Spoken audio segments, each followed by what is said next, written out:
Hello and good evening. Hello, we're in Canadian land. Ryan's phone is being Oh, blown up because Canada. a critic caller, a scam call, a scammer is trying to call Ryan as we speak. Why is this taking so long to fucking load? How big is this image? Okay, there we What are go. you talking about? No, I was trying to What? load the paper in, and it like It's was taking forever. 11 megabytes in size. Don't worry about it. Okay. It's because I put it through that AI enhancer, and it blows up the image like nobody's business. Mm-hmm. There it is. It turns a crappy resolution image into something fantastic. Yes, today we're talking about Canada, the land where nothing happened, we swear. The lands of peace, and there's not a single right-winger in this entire country. Everyone's liberal. Except all the ones that joined the army and forgot to say sorry. That's Which is what they what- all want. This is what they all want you to believe, by the way. This is We're being sarcastic. this is stuff I want you to believe, people. This isn't something you should believe. This is actually government propaganda. We know that a large number of people that want freedom, true American freedom, are living up in Canada right now. You know. Can we get the shrimp running on a treadmill gif? Can we get I don't this? see what that has to do with anything we're doing right now, but okay. I tuned into an InfoWars broadcast while I was in the middle of it, and Alex was just leaned over going, "This is the shit that's going to kill you people," and he's saying this over this. No, the GIF isn't playing, but it's this shrimp running on a treadmill, and this is what he's talking over. That's really funny. Well, no, you can't copy it. But it's a .png file, so No, it's supposed to be a .gif file. The GIF is playing on my screen, but it's not playing on yours. no, it is not. Yeah, it's a man-long video of a shrimp running on a treadmill. This is what Pentex is doing with the shrimp. They're going to exercise the shrimp. It's going to jump out of your cocktail and rip its way out of your throat. This is how They're gonna take the shrimp. This is how They're gonna breed them and make them become face huggers, and they'll lay eggs into your mouth. And No, we're going to spread the idea with consensus by releasing Alien Romulus around the same time.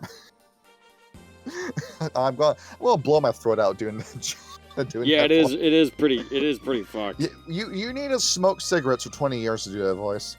I mean, I won't smoke cigarettes, but I'll light up a stove every now and again. We're talking about Dark Alliance Vancouver, the most disappointing book in the world of darkness. Yeah, This I don't know. is- John. Given what I've read of it, So I John- like the concept though. so, John, I have a question. What you trying to tell me? Would you say this book is more of equally both a werewolf book and a vampire book, or do you think one is more? It's the same as werewolf Rage than Across the other? Appalachia, because Rage Across Appalachia could work for Werewolf and Changeling. This can work for Werewolf and Vampire. But like Rage Across Appalachia, it leans more into Werewolf than it does Vampire. Because after all, we get a lot of information on the werewolves in this book, and we get next to nothing about vampires in comparison. When we do our history section, in case you're wondering, why are you so sparse on vampire information? No, I'm telling you every bit of vampire information in this book. You get 5 paragraphs, and that's it, in terms of vampire history. They went all in on the werewolves in this book.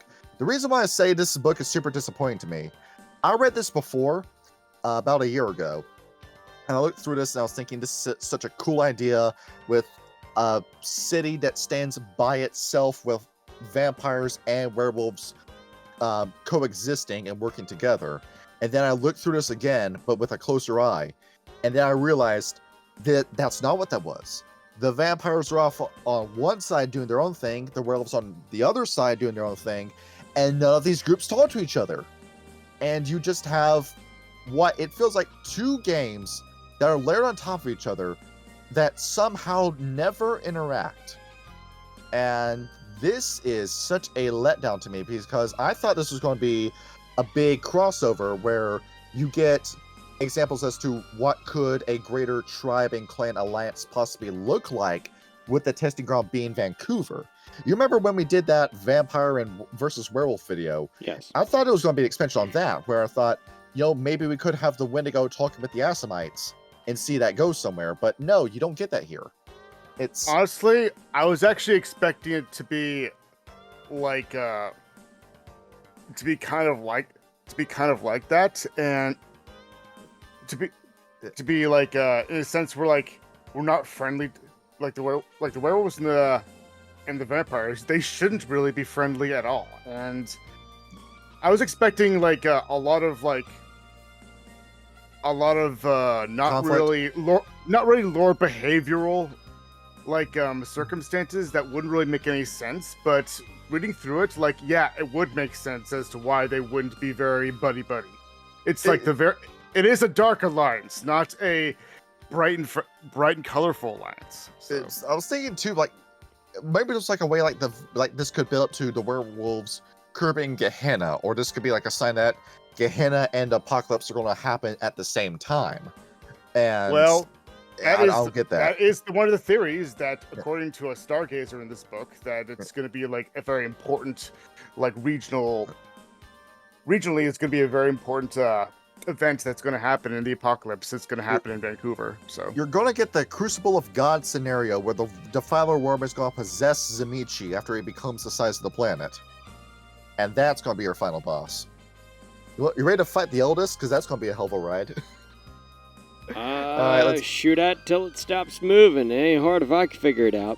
Me personally, Kyle, what's up? You already know the history of this, so I'll just read off what we got. Yes.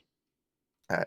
You were making a joke, by the way. What was it? Well, no, I was just talking about shooting the Elder Zamichi until it dies. But at the same time, like I always fucked with the idea with, you know, vampires and werewolves. What if they actually got along for once? No, it won't be perfect, and yeah, like sticking a Zamichi in the room with everybody else is definitely going to go sideways. Mm-hmm. But on the off chance you have the more reasonable vampires in the room, say like, you know, a Ventru or a Gangrel who has, you know, some bit of the wild in him, in the same room with someone like a Child of Gaia who is willing to sit down and talk these things out, I feel like some actual interesting interactions could occur out of that. And that's what I sort of like about this book. Like, yeah, it doesn't really go anywhere, this book, but it brushes the fur, so to speak. And that's what I like about it so far. Me being Captain Positive once again. With Rage Across Egypt, where it feels like White Wolf walked up to you with a toy box while you're sitting on the floor, and then they just pour all the toys into your lap and say, "You figure it out." And then they just close the box and walk away. I'm gonna be honest, like I'm fine with that. Yeah, me just too. Give me toys to work with. Like Johnny, I know you have a lot of problems with Curse of Strahd as a module, but like I was just getting done playing it last night. Module as it's written is dog shit, and I agree with you on that. But when it comes to White Wolf, I think their modules are better as a toy box that you can use. Because, like, that's what I'm doing with Rage Across Appalachia. I am not... the only character so far that I have used is Liesel. And that's because I really like Liesel as a character. Even though we haven't really gotten to, you know, talk to her all that much because we're a bit preoccupied right now. But the fact of the matter is that these toys are here for us to use. And, like, yeah, it might not go into super detail like a lot of the lore books do, but it's there for us to use, and they have made you aware of it. That's the main point of these modules, I'm feeling. I'm looking in these books for another character that grabs me the same way Monash Into Darkness did in Ridge Cross, Australia. Yeah. Or Mary McIntyre from the same book. Where that's a character I look at and I say, I want to use you. I want to put you in my game. And I had none of that when I was looking at Rage Cross Egypt. And I'll be covering the werewolf characters today. Ryan's got the vampires. And looking through this, well, thank you for the templates. I don't really know where to go from there. I guess it's an open book. None of the characters really grasp me the same way that Monash did. There's also the information on the tribes is also kind of mixed in with the information on the characters as well. Yes. Because you have to, like, when I was reading through it, like the history of there's history of, like, say, the Shadow Lords in the region is also correlated with the with one of the main characters in the council. Yeah. So, what was it, like Jacques Lapointe? Was that his name? Or no, that's a Stargazer. The Shadow Lord guy is a name I can't even pronounce. It's and he's got this like shitty stringy haircut and then a Salvador Dali mustache. That's what he looks like. Yeah, he looks very. We have a lot of weird looking individuals in this. Yeah, you are a Shadow Lord and you expect me to take you seriously when you look like that? But that's the thing. It's the perfect disguise at that point. I can't tell whether I can't tell whether I want to kill you or tie you up on throw you on the railroad tracks. You just need to wear a cloak and a top hat, and he will be perfect for that. Little snide the Exactly, right? whiplash action going here. All right. Let's get into history. All right. What do we remember about Wendigo ancient history? Ooh, ooh, ooh, ooh, Yeah. ooh, ooh. Yeah, Ooh. pick Danston. This man knows. Oh, they are strongly correlated with the native or First Nations, Yes. and also they hate everybody except Yes. the Red Talons. They came over here back when Great Wendigo was Sasquatch. And then Morning Sun dies and he changes his persona to Great Wendigo to model himself after her. And then they live in Canada, and then the Croatan and Actina say, hey, this place sucks. And they go down south. And the Wendigos stay behind and say, well, forget you. We're going to make our own nation here. And the Wendigo have their whole ancient history here. If you want to learn more about that, go watch our Wendigo video. But after the Pure Lands have been purified, they're chilling out in what the land that would eventually be Vancouver. And they're all sitting around and they notice a bunch of humans keep showing up. And it's like the humans are just drawn to this place where everybody wants to move to Vancouver. And they're trying to figure out why. Why does I mean we get it, we love Canada, but why here in particular? And they're very confused about it, and it turns out, oh no, for whatever reason, the Wendigo never figure it out because you don't have an antenna or a stargazer with you, that there is a huge well of spiritual resonance, spirit energy, in the middle of what would be today Stanley Park. In fact, Stanley Park is well, to show you what kind of park it is, let's just go ahead. Let me just copy this image. Kind of a major location. See, go and drop this here. This is what Stanley Park looks like. I wonder why they included it in this White Wolf book when I show you this. Yes. Bit important. Little bit. Just a bit. Touch, perhaps. I wonder why. There's not a single wolf head in that entire totem, and they did that for discretion. After all, discretion is the better part of your glory renown. Yes. And yep, so there's this massive well of spirit energy here. And it's attracting humans. So the Wendigo say, all right, cool, free kinfolk. They all hang around here. And the guy who discovered it, by the way, is Pukcha. Enjoy that name because it's the only time I'm going to pull it up in that entire video. He comes into the story, he disappears. And while they're here in Vancouver, they decide that we need to build a great cairn in the Umbra. We're going to slam down the moon rock and we're going to make this gigantic cairn that's got all this resonance in it. You go in, you step through the front door, your nose automatically fills. And it's this fantastic spot. We're going to have all these different meetings here. We're going to have all these moots here. It's going to be awesome. Everybody's going to love being here. And then it turns out people keep immigrating to Vancouver. And we're thinking, well, it's a little hard to manage the Vale when we've got all these people here. We need to think of something. So well, it has more than just that spirit juices in it. It also has a lot of let's see, natural resources. Ching ching. Yeah, the trees, money, the rocks, the rocks, fossil the fuels. mines. Yeah. Yep. There's a lot of stuff. There's a lot of money to be made here. And this is around the time they give a loose date of around, what is it, the 1300 is when it starts. And they look and say, we need to come up with a set of laws. They don't call it the Vancouver Compact. The Getafenris and Shellords would refer to it as that. But they come up with a list of rules saying, we're going to leave the humans here alone.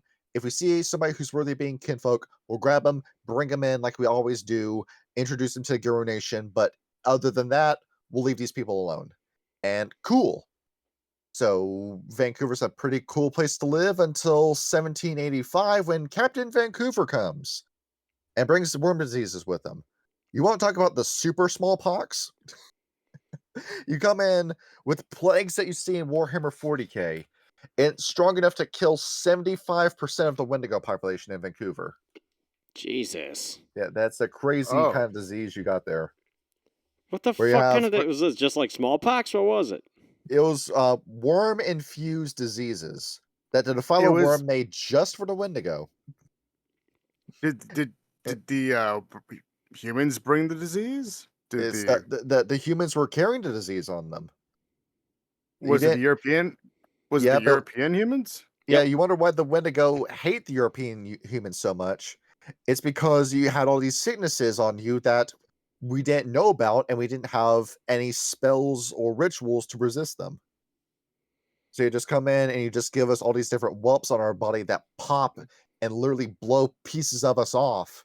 And then by doing so, you cause the extinction of multiple Native American tribes in around the area. Fantastic. There used to be way more people here. Now there's not. Entire family lines are extinct. And who follows Captain Vancouver in? The Shadow Lords and the Fenris. Like, Grim, oh, that'll be hey, your this cue. tribe weakened by disease. Let's kick the shit out of them and take their land. Grim, you want new Karen? No, I'm all set. What? I mean, like, My man's been playing Cleft and Zamir for too long. That's something Sure. you will know. but it's a very powerful Karen. All that It knows is. his juices. It actually really is. Yeah. Gav Fenris saying he's good. You'll never hear this again. You know what? I could pass up on that. Yep. I'm here to give you a raise. Well, thank you for that, but I think I'll pass. Jesus Yeah, Christ. that's fine. I don't need the Sounds raise. very flighty of you. I don't know. That seems a sign of weakness for Because after all, the Gav Fenris. Fenris are known for their charity. And of course they come in with the Shadow Lords. Oh yeah, and they're decide- charitable in their fists. They don't know I'll where give the you a Great knuckle Cairn is sandwich. yet, but they're taking all the land that was the Wendigo for themselves. The Wendigo say, hey, can you not do that? The Gav Fenris tell them to fuck off. The Shell Lords tell them to fuck off. And then the Shell Lords bring in the Glassworkers and the Bonars with them. And great.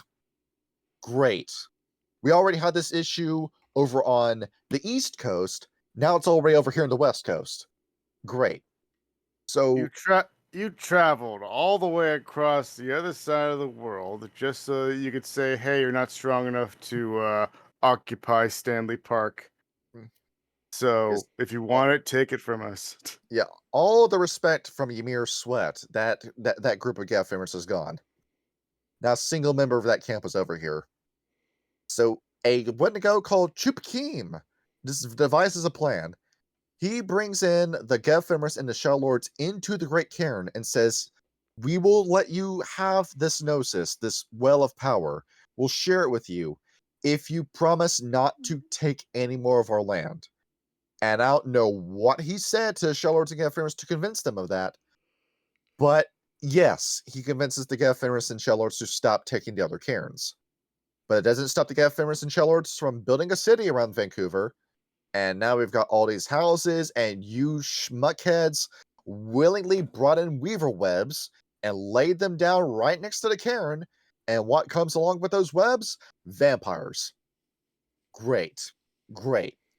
The biggest one of them all being Siegfried. That's his name. We don't get a last name with this guy. It's just Siegfried. No, Whatever there's a he looks last like? name for him. I'm pretty sure there was a last name. See, it's Siegfried. I'm getting nothing Roy. on him. Siegfried and yeah, Roy. Yeah. No, it's something else. Yeah. If you see it, blur it out. I don't see it. I'll Is find it for you. So we have two different art styles for him. Do you want the sleek art style or the dirty art style? Both. All right. See, so The here's funny what art style. here's what he looks like. Let's go ahead. Let's just post him in. Let's just go ahead and post him in history pages. No, that's the Stanley Park picture again. I fucking hate that my computer won't do Command C sometimes. There we go. That's what it looks like. Very strong Handsome devil, jawline right? on that man. You know Yeah, who he's a he very looks like to me? Yes, that's Who? correct. I am the expert. You want to I'm know here what to clan? fix the plumbing. He looks like the German know porn what? star. We want some money, Lebowski. You know what? He actually looks a bit like Loden. He kind of Does does. Yeah, actually. Yeah. I mean, you know, probably you from the wanna same guess- artist. So. You want to guess what clan he's from? Ventrue? Yep. One of the money. Yeah, let's go. You know Venture when you see one. Oh, big surprise. See, there's another artistic interpretation with this guy where I think this would be a little bit more lore accurate, but he's just not as handsome.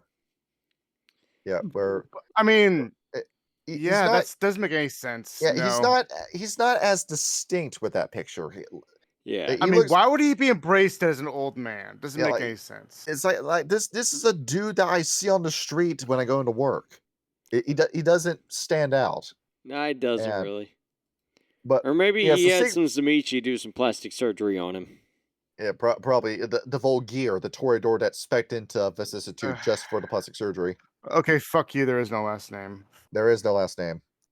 Yeah, so he's just Siegfried, and he comes in, and he knows about the Veil. He knows about the werewolves, and he brings in a bunch of Camarilla buddies with him back when he was part of Camarilla, and he says, "We need to protect humanity from the Lupines. We're going to bring in all these people with us, all these ghouls, warriors. They're all going to be on our side." I think this man was with the Camarilla. I'm starting to second guess myself now. I mean, Actually, he's definitely not Anarch. actually, no, I'm wrong. Actually, okay, I'm going to go and do a retraction right now. He never was part of the Camarilla. Oh, really? Huh? So An he's independent venture is blowing my mind right now. huh. He's referring to Well, he's referring to himself with Sabat terms too. So you know what? It makes sense because I'm pretty sure like the Camarilla rules are not to actually interfere with werewolf business. So yeah, so I mean, so yeah, there we go. I was wrong. He was never part of the Camarilla. Okay, but I so will. But like, it's kind of weird. So hold on, I need to protect these humans. mm, I'm going to protect them by surrounding them eh, where a he, whole bunch of lupines are. yeah, he brings them in and he's ghouling them. He's got a massive herd with him. And with that, he's letting people know, don't go at night, don't go into the woods. There's going to be monsters that are going to kill you. Stay around me, hang around me, let me feed off of your blood, and then you're too woozy to remember I did it. And then he builds this massive coterie around himself with other vampires who are sick of the Camarilla and their bullshit. And he forms a small independent faction for himself in Vancouver until the Anarchs arrive and become so chaotic that Siegfried needs to flee Vancouver. And where he goes, I'm not entirely sure, but he's gone. And thank you, Anarchs. Very cool. You just paved the way for Pentex to run right into Vancouver and start mining. Great. Wow. I love that Anarch faction. They're so stupid. You what one good thing have the Anarchs done throughout the lore? Is an I don't entire fucking faction of know. failures. Left me the fuck alone. How about that? Oh my god. They don't even do that. They just embrace whoever they please. Yeah. So yeah, Yeah, the Anarchs are kind of shit. I'm making a statement now. The Sabbat are better than the Anarchs. At Like least the Sabbat have principles. yes, the Sabbat have principles. The Anarchs are just like, fuck it. We'll make money, eat people, whatever. Who gives a shit? I love it. And White Wolf, what's the gaslighting you thinking these are good guys? The Anarchs are like that one fucking Tyler the Creator song. Kill people, burn shit, fuck school. Not White Wolf. Paradox Interactive wants you to be convinced the Anarchs are good people. I mean, you know. Nah, it's stupid. So the Pentex mining operation begins. The Red Talons go to the Shellords and Gelfenris and say, we can solve this in one day. Give us the keys. Give me the wheel. I can solve this Pentex issue for us. But then the Wendigo come up and say, no, fourth brother, you can't do that. The Vancouver Compact says you can't. You agreed to these terms when you came in. And the Red Talons said we did. And they say, yeah, you did. So, shit. I guess we can't do our plan then. We can't. We were going to do the Impertium Part 2, and I guess we can't do it now. Great. We're just going to have to wait until Impertium Day eventually comes around again. The Red Talents are counting the days before they can do the Impertium again. Oh, yeah. Those are the best days of their lives. Well, gosh darn. So, what's the difference between the Compact and the Covenant, by the way? See, the Covenant's Part 2 of this document that's going to come in a minute. Okay, so we'll get to that later. Yeah. Cool. What happens is that the Glass Walkers come in. I'm sure Eden is very happy listening to this part. They come in the 1940s with this massive W, and after World War II, they're saying, "Hey, you know the environment? It's good. Stop harming it." And you do this big environmental campaign saying, "Quit cutting down the trees, quit digging up the land, quit messing with the nature, quit polluting the place." And all these people in Canada are saying, "Yeah, you're right. We should protect the environment." And it starts convincing people to lobby and boycott against Pendex companies. So, all right, I guess we gotta pump the brakes on the pollution. We're still going to do it, but we can't be as obvious Also, with it's it. native. It's also native land. You can't touch it. You can't do this. We're gonna pass all these laws saying you can't do it. This is the one time the Wendigo are going to appreciate what the glassworkers are doing. Because thanks to glassworker lobbying, you got all these laws passed that would eventually lead to the formation of a nation. But the Wendigo will sooner jump off a cliff to their own deaths to admit that the glassworkers ever helped them with anything. And with all these laws and legislation being passed, thanks to Pentex's power weakening, the Garou come in, start killing off their Fomori, start killing off the executives and the Worm Beast and the Umbra, and the land becomes safe and quiet enough for Siegfried to return, finish the job and booting out the rest of the Anarchs, and he starts the independent Vancouver all over again with a new set of rules. He tells every vampire that wants to join Vancouver, we have these rules, 5 of them. You can count them on one hand. 1, no killing any human citizen of Vancouver. A tourist, I guess, is fine, but no citizens of Vancouver. 2, do not actively seek conflict with the Garou, and if a Garou comes after you, get away from the Garou. Do not pursue further conflict. 3, do not have any feuds or beef whatsoever with another vampire within Vancouver. 4, That's not yes, gonna happen. all meetings, all like vampire moots are banned. We are not going to be an organized group. We're just going to be people that do our own thing in Vancouver, independent from each other. We're not going to get involved in each other's business. We're not going to team up with each other like that. We're not the Camarilla. We're not the Sabat. We're not going to stab each other in the back here. We're friends here that do nothing with each other. And Well, 5, that is interesting. no siring any vampires. Do not sire a vampire in Vancouver. We will find you and we will kill you if you do that. And But there's no rule to say that you can leave Vancouver, sire somebody, and then that child there can just immigrate to Vancouver. then we have a population crisis when you bring in all these Bruja. Yep. But that's But, essentially you know. what's actually happened. And You could cause that loophole. I mean, it would be really funny, not gonna lie.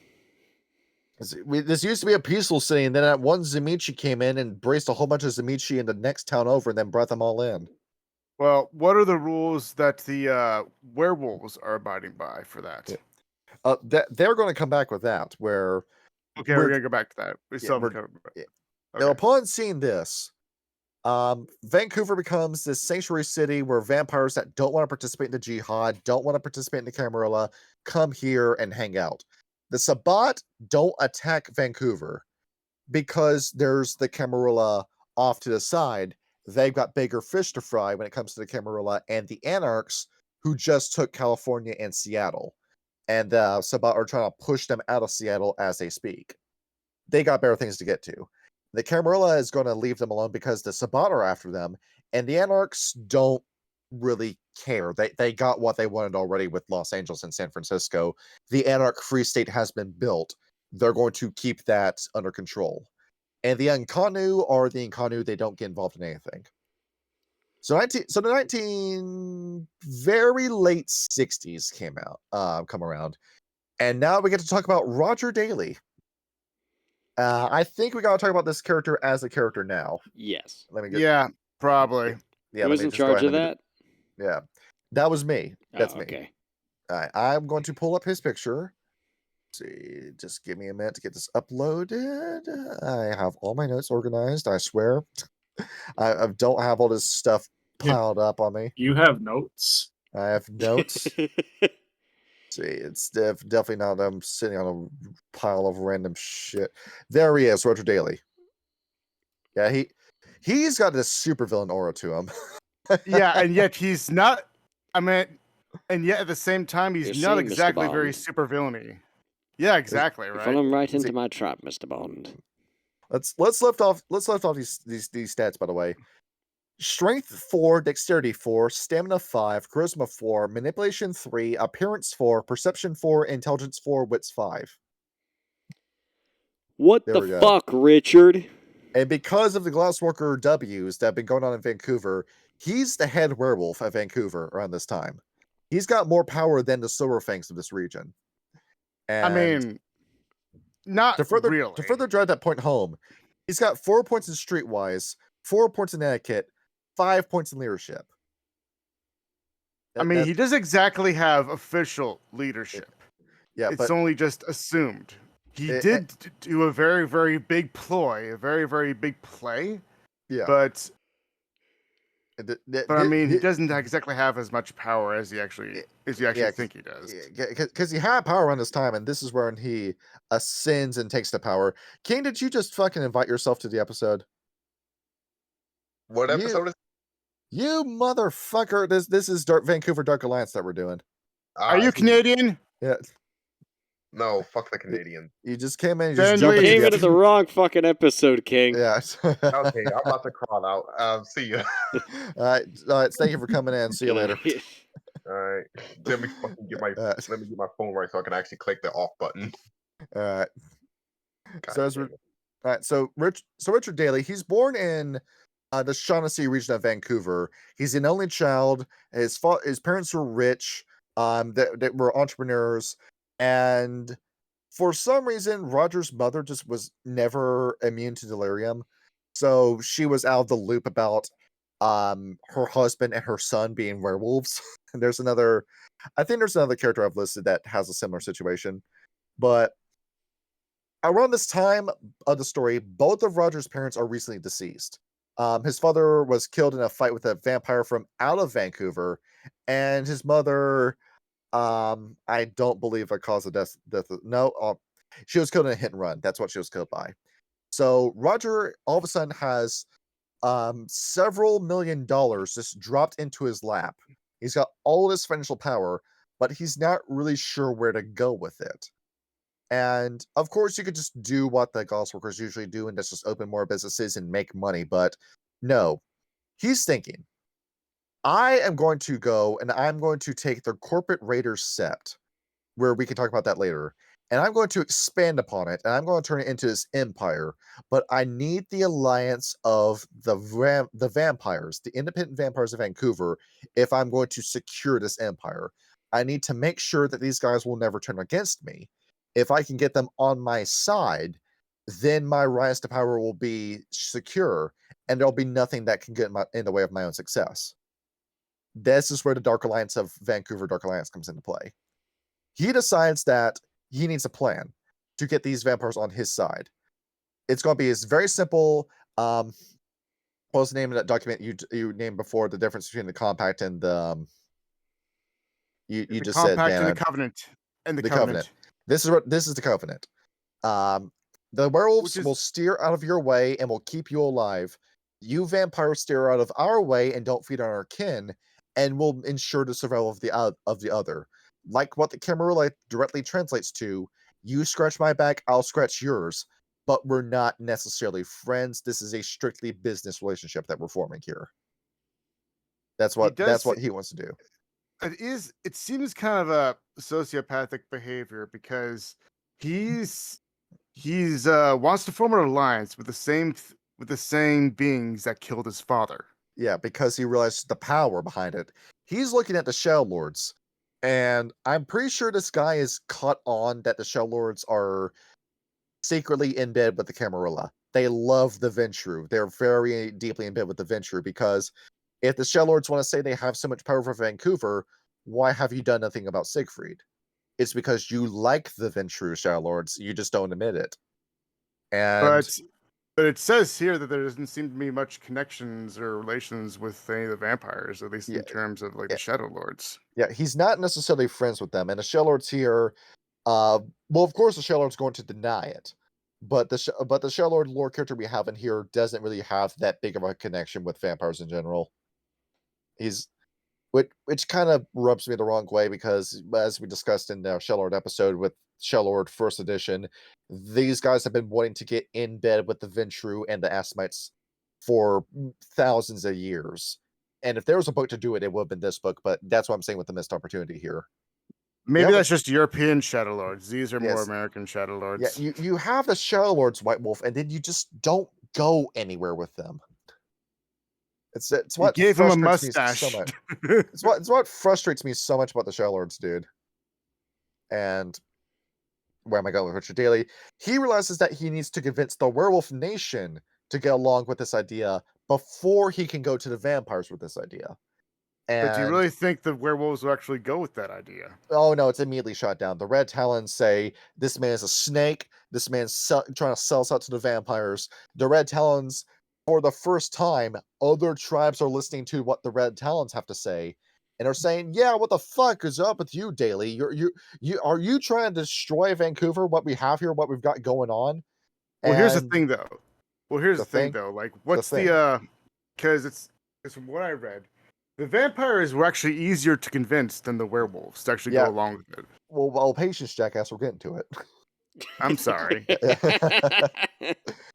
And the Shadow Lords, when it came to them, they shut down the idea out of spite. They didn't like that a Glasswalker came up with this idea, and the Shadow Lords didn't. It's like, how dare you take our idea, you jackass? And Well, this isn't well- what actually happened, though. This is what all this scenario, though, was what Roger Daly, like, anticipated would happen. yeah, If he yes. actually pitched the So- idea. Yeah, this is going to get shut down, so he needs to go above the heads of all the other tribes. And he goes to Montgomery Abercorn. Or once again, we gotta pause the story and introduce this character. Okay. A lot of goddamn Montgomery characters in this story. Now you like this guy, Dan. You told me that you wanted us to talk about this dude. Well, guess what? You got your wish with this guy. We're talking about him. There's a wrinkly I fuck mean- right there. He looks like Joe Biden. Yeah, he does. He's Oh, not He's the. got hairy legs. Yeah, hairy legs. That term blonde when I shipped into my cross form, and all the black fairies wanted to run their hands down my legs. And Tyler, I meant to talk to you earlier about fucking your wife. Sorry. I'm gonna All right, kill him. so I'm going to kill him. First off, I never said I liked this guy. I just felt that his role in this situation was important to be talked about. Okay, let's talk about the Sleepy Joe werewolf. Let's talk about him. So, No. and he's not a sleepy werewolf Joe Biden. If anything, he's more like Well, maybe this guy sniffs hair. You don't know about that. All right, let's read these stats. All right. Strength 3, Dexterity 3, Stamina 2, Charisma 4, Manipulation 1, of all things. Appearance 4, I don't know about that. Perception 3, Intelligence 4, Wits 3. Well, granted, a lot of Silverfangs aren't living to very old ages anymore, so I guess this guy's lucky. He managed to curb the severe inbreeding of the Silverfangs. He got lucky with his genes. So They did. a bit about this Empathy- guy. He's got Sorry, go Empathy ahead. 1, Expression 4, Primal Urge 5, Etiquette 4, Leadership 5, Enigmas 3, Politics 4, and he's got 4 points in Pure Read. So this guy's got skin in the game when it comes to Werewolf Nation. He's pretty goddamn smart. He's in charge of Vancouver around this region, and the thing is that he's not really attached to Vancouver as a cairn. Yeah. Because he grew up in Hong Kong. That's where he's from.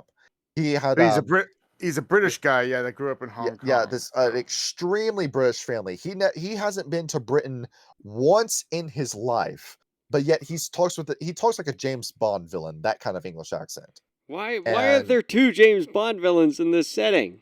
I swear. we got this dude from Hong Kong, and Honestly, he gives me more of like a Christopher Lee kind of vibe. yeah, his Yes, father too was perhaps. looking at his brothers. He had 3 brothers, and he said, "Well, even though you're the youngest, Montgomery, I like you the most because there's something different about you. I just don't know what it is." Yeah, And then when he has his first he change, felt it. Yeah, he knew it. He has his He knew first he was change. He gonna says, "Oh, change. that's why I loved you more than your other two brothers, is because you're a werewolf. You're going to send you to Vancouver now to have you rule. There's nobody ruling in Vancouver. Here, you go to rule Vancouver."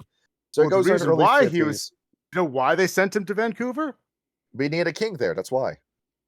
Also, need- because there was an overpopulation of immigrants taking over the area. We had a whole bunch of people from China that were coming over to Vancouver, much like Seattle. Uh-huh. So you know about China. We're going to send you to Vancouver because you know about the Chinese people. And really, I know about the Hong Kong people. Kind of different, but okay, I guess to the Surfangs, anyone who isn't white looks the same. Also, congratulations, Montgomery Abercorn. You're one of the few Silverfangs out there who isn't racist. A miracle. He's one of two Silverfangs, the other one being Jonas Albrecht. And the thing It's all is, about location and changing your perspective. with Abercorn, he doesn't have any real attachment to the land. He's just here handling all the Chinese people living here. He'd rather have someone else run Vancouver. That would be where Roger Daly comes in. Where Roger Daly comes in and says, "Hey, I've got this plan. I got this great idea. We're going to get the vampires on our side." And he was expecting Abercorn to just immediately shoot the idea down, but no, Abercorn sees the wisdom in this. He says, if we get the vampires on our side, then we can focus all of our assets in fighting the worm. Yeah, go ahead, do this idea. And, well, surprise, surprise. I guess this vampire plans to go. So Montgomery Abercorn comes over and says, "Hey, the Surfang just gave me permission to do this alliance. We're doing it." And then the Red Talons and Black Furies, in a rare moment of unity, jumped up and said, "What the fuck? You sell out your son to the vampires? How could you do this? How could the Surfangs do this? How could the Glassworkers do this?" The Red Talons are going, "I knew it. I knew the Glassworkers were evil the entire time. We're going to do a War of Rage Part 3 and kill all the Glassworkers. We're going to get the Black Furies to do it." But hold on. That's not what happened. but then What but then the happened children, was what but happened was that Montgomery actually pitched the idea and claimed that it was his idea for the alliance, because Yeah. if the idea came from Mr. Daly, everybody would shoot it down immediately. So Yeah. Mr. Daly was just silent, Yeah, as well as the Bonars, just in the whole discussion completely. yeah, you didn't have the guts to say it out yourself, so you got Abercorn to say it for you. Pretty much, yeah. That's how it went down. Yeah. Basically took the heat for him. And as it turns out, the children of Gaia, Songstars, and Stargazers were completely okay with the idea. They said, hey, man, let's do this idea. Let's see this work. And yeah, that the Red Talons and Black Furies were about to riot in the streets over this shit, but that got curbed because 1984 comes around. The alliance is never finalized because even though this happened in the 70s, they never went through with the idea because the Black Furies and Red Talons are threatening a mutiny. So we got to find a way. We just have to sit on this idea until we get an excuse to set it off. And then they get an excuse to set it off. 1984, one Liston Industries comes in. It is an electronics company that is a front for Pentex that starts the resource rape of Vancouver. They start tearing this place up, getting the rare earth minerals, getting everything they can to build crappy little electronics. They'll break in your hand after a month and you have to go and buy more. And it's this crappy little computer company, so crappy that not even the Pentex page of Werewolf the Apocalypse has it listed as a company, as a subsidiary. You have Good House listed, you don't have Liston listed. That's funny. And with this, now we have the excuse to get the vampires on our side. And we're going to do this through a vulgar display of power. Roger Daly gets this massive group together and says, we're going to do terror. We're going to do this big terror attack. We're going to attack Liston Industries. And it's going to show just how strong the Garou Nation is. And, well, that gets the Black Furies and Red Talons to shut up. I guess we can stop hating the Silverfangs and Glasswalkers for the sake of attacking an electronics company. They do the attack, and within a single night, everyone who worked for Liston is dead. Everyone is dead. And upon seeing this, Siegfried thinks, oh, shit. Werewolves, you're not going to do that to us, right? No, we actually want to talk to you about an alliance. Alliance, good, let's do it. Yep, enough said. We're done. Okay, yeah, sign the paper. You'll want to mess with that after you saw what they just did. And that's a power move right there. Yeah. And behold, now we have the actual Dark Alliance. Yes. So behold. Yep. All right. What is there to do in Vancouver, Kyle? A lot. I mean, there's a lot. Like I've been doing a lot of I've been doing a bit of a reading. I was a little bit caught off guard for this episode because I've been pretty busy. But Vancouver is a very, very busy place. It is one of the fastest, if not the fastest growing city in Canada. So there is a lot to do here. Let's see. The How is houses are that true today? expensive, though. Yes, See, very, Can- very expensive. Let's see. Growth. Of course, a See. lot of what's done in this book is brought up around, the whole 1980s World Fair, which was set in Vancouver, where they got to like fucking talk about how, what all came out of Vancouver. It looks like this city is going to have a population of 1.4 million people in 2050. That's a lot of fucking people. Yeah. So there's a lot to fucking do in Vancouver. I haven't been there, but I would like to go there one day. Sorry, I gave you the wrong number. Okay, let me look at the actual. Let me pull up the actual population of Vancouver. How many people are in here? Okay, population. What number? What did I just see? 2.6 million. 1.4 million. No, oh man, no, I was off on that. Let's see, come. What? Why is it that whenever you go to these Democratic sites, they always give you something that you're not looking for? Because they want to keep you distracted for the next station. Yeah, their current population is at 675,218 people. Really? As of 2017, but it's predicted to grow to 1.4 million. Vancouver alone or British Columbia? See, Vancouver alone. Okay. Yeah, that makes some sense. Okay. Yes. So with Vancouver, of course, it starts with like the places where you can stay. Like if you're not from in town, there's Hotel Vancouver, built in 1939. Built on gray stone. It's got the Timber Club on the ground floor. It's a rich place.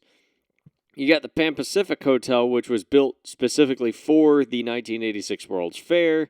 It's got a 10-story tall lobby. It's got escalators, a waterfall, restaurants, piano bar. Got all kinds of cool shit in it.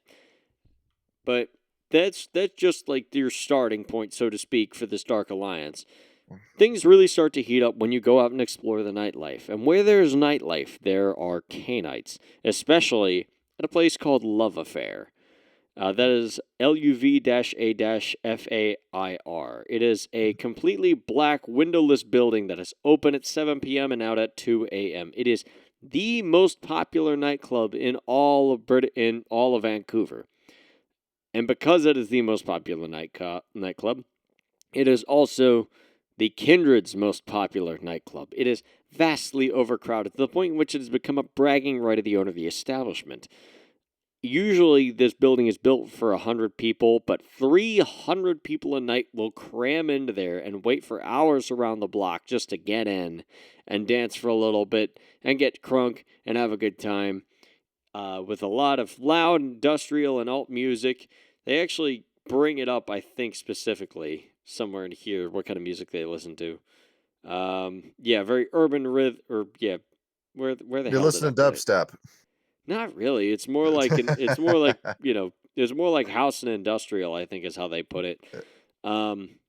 There's actually an urban myth which that is dubstep, right? Yeah.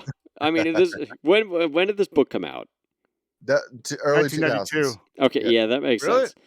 Yeah. I don't know. Some Oh, I fat thought- boy slim in here would go 1992. hard. You're thinking is of the all I'm release date saying. of Vampire the Masquerade itself. Yeah, but Yeah. still, I'm thinking of the time of where this game takes place. So. Yeah, this is in the late 90s, early 2000s. yeah. So a lot of house music.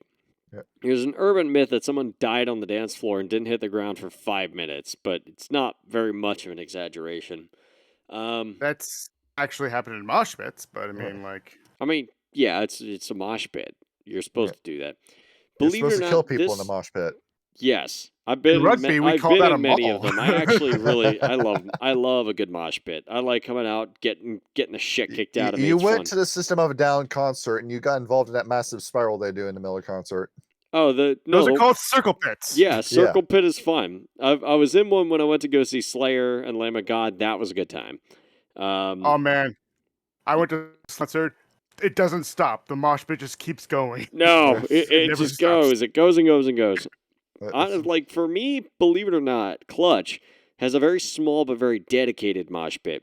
There aren't a whole lot of people, but you will get fucked up they in mosh. that pit. Oh, yeah, they mosh. Oh, Oh my yeah, God. they mosh. Yep. I And they was do it there on beat, when... and they do it on beat too. Yeah, like when Electric Worry came on, every time it braked, everybody just stopped. Yep. And then when like the music just like went back, just like do do do do do, then everybody starts again. Everybody starts jumping. It's fucking great. I'm going to go see them on September 7th. They're going to be in town with Fu Manchu and Rival Sons. I'm so pumped for that show.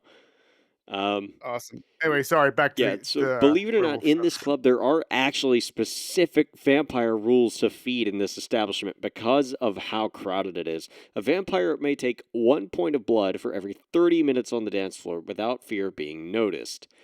If the vampire wants to gain blood at a faster rate, they have to roll for it. They need to test against manipulation and subterfuge at a difficulty of 5 plus the number of blood points taken within 30 minutes. 3 successes are necessary to avoid detection. Less than 3, somebody will see something, but they're not going to be sure what. A failure would mean somebody might have actually seen the drinking. A botch would indicate the victim is passed out due to the dancing or the blood loss. That could be a huge botch of the hunt. That's going to be a very, very, very risky place to be. But if you really need to stock up on blood points quick, that is the place to go. It's very interesting. This place is managed by Siegfried himself. He's the Kindred Prince of Vancouver, as we've said, and it's managed by one of his schools. Prince. Yes. The top floor of the clubhouse houses several offices where the prince usually is. There's always some kindred in the club, mingling on the crowded dance floor or relaxing at one of the tables. Those are paranoid, in a confined space with a lot of people. It may be important to know that there are no windows in that building at all, and the metal doors are guarded by the largest and meanest bouncers in the city. If you're looking to pray, this is where you go to get something to eat. Everybody's so high and drunk that nobody notices that you bit a man's neck in the middle of the club. Or you can go to a church, or you can go to a church to pray. Yes, there it is. On the flip side, I also wanted to talk about the opposite side of the coin, the Smiling Buddha.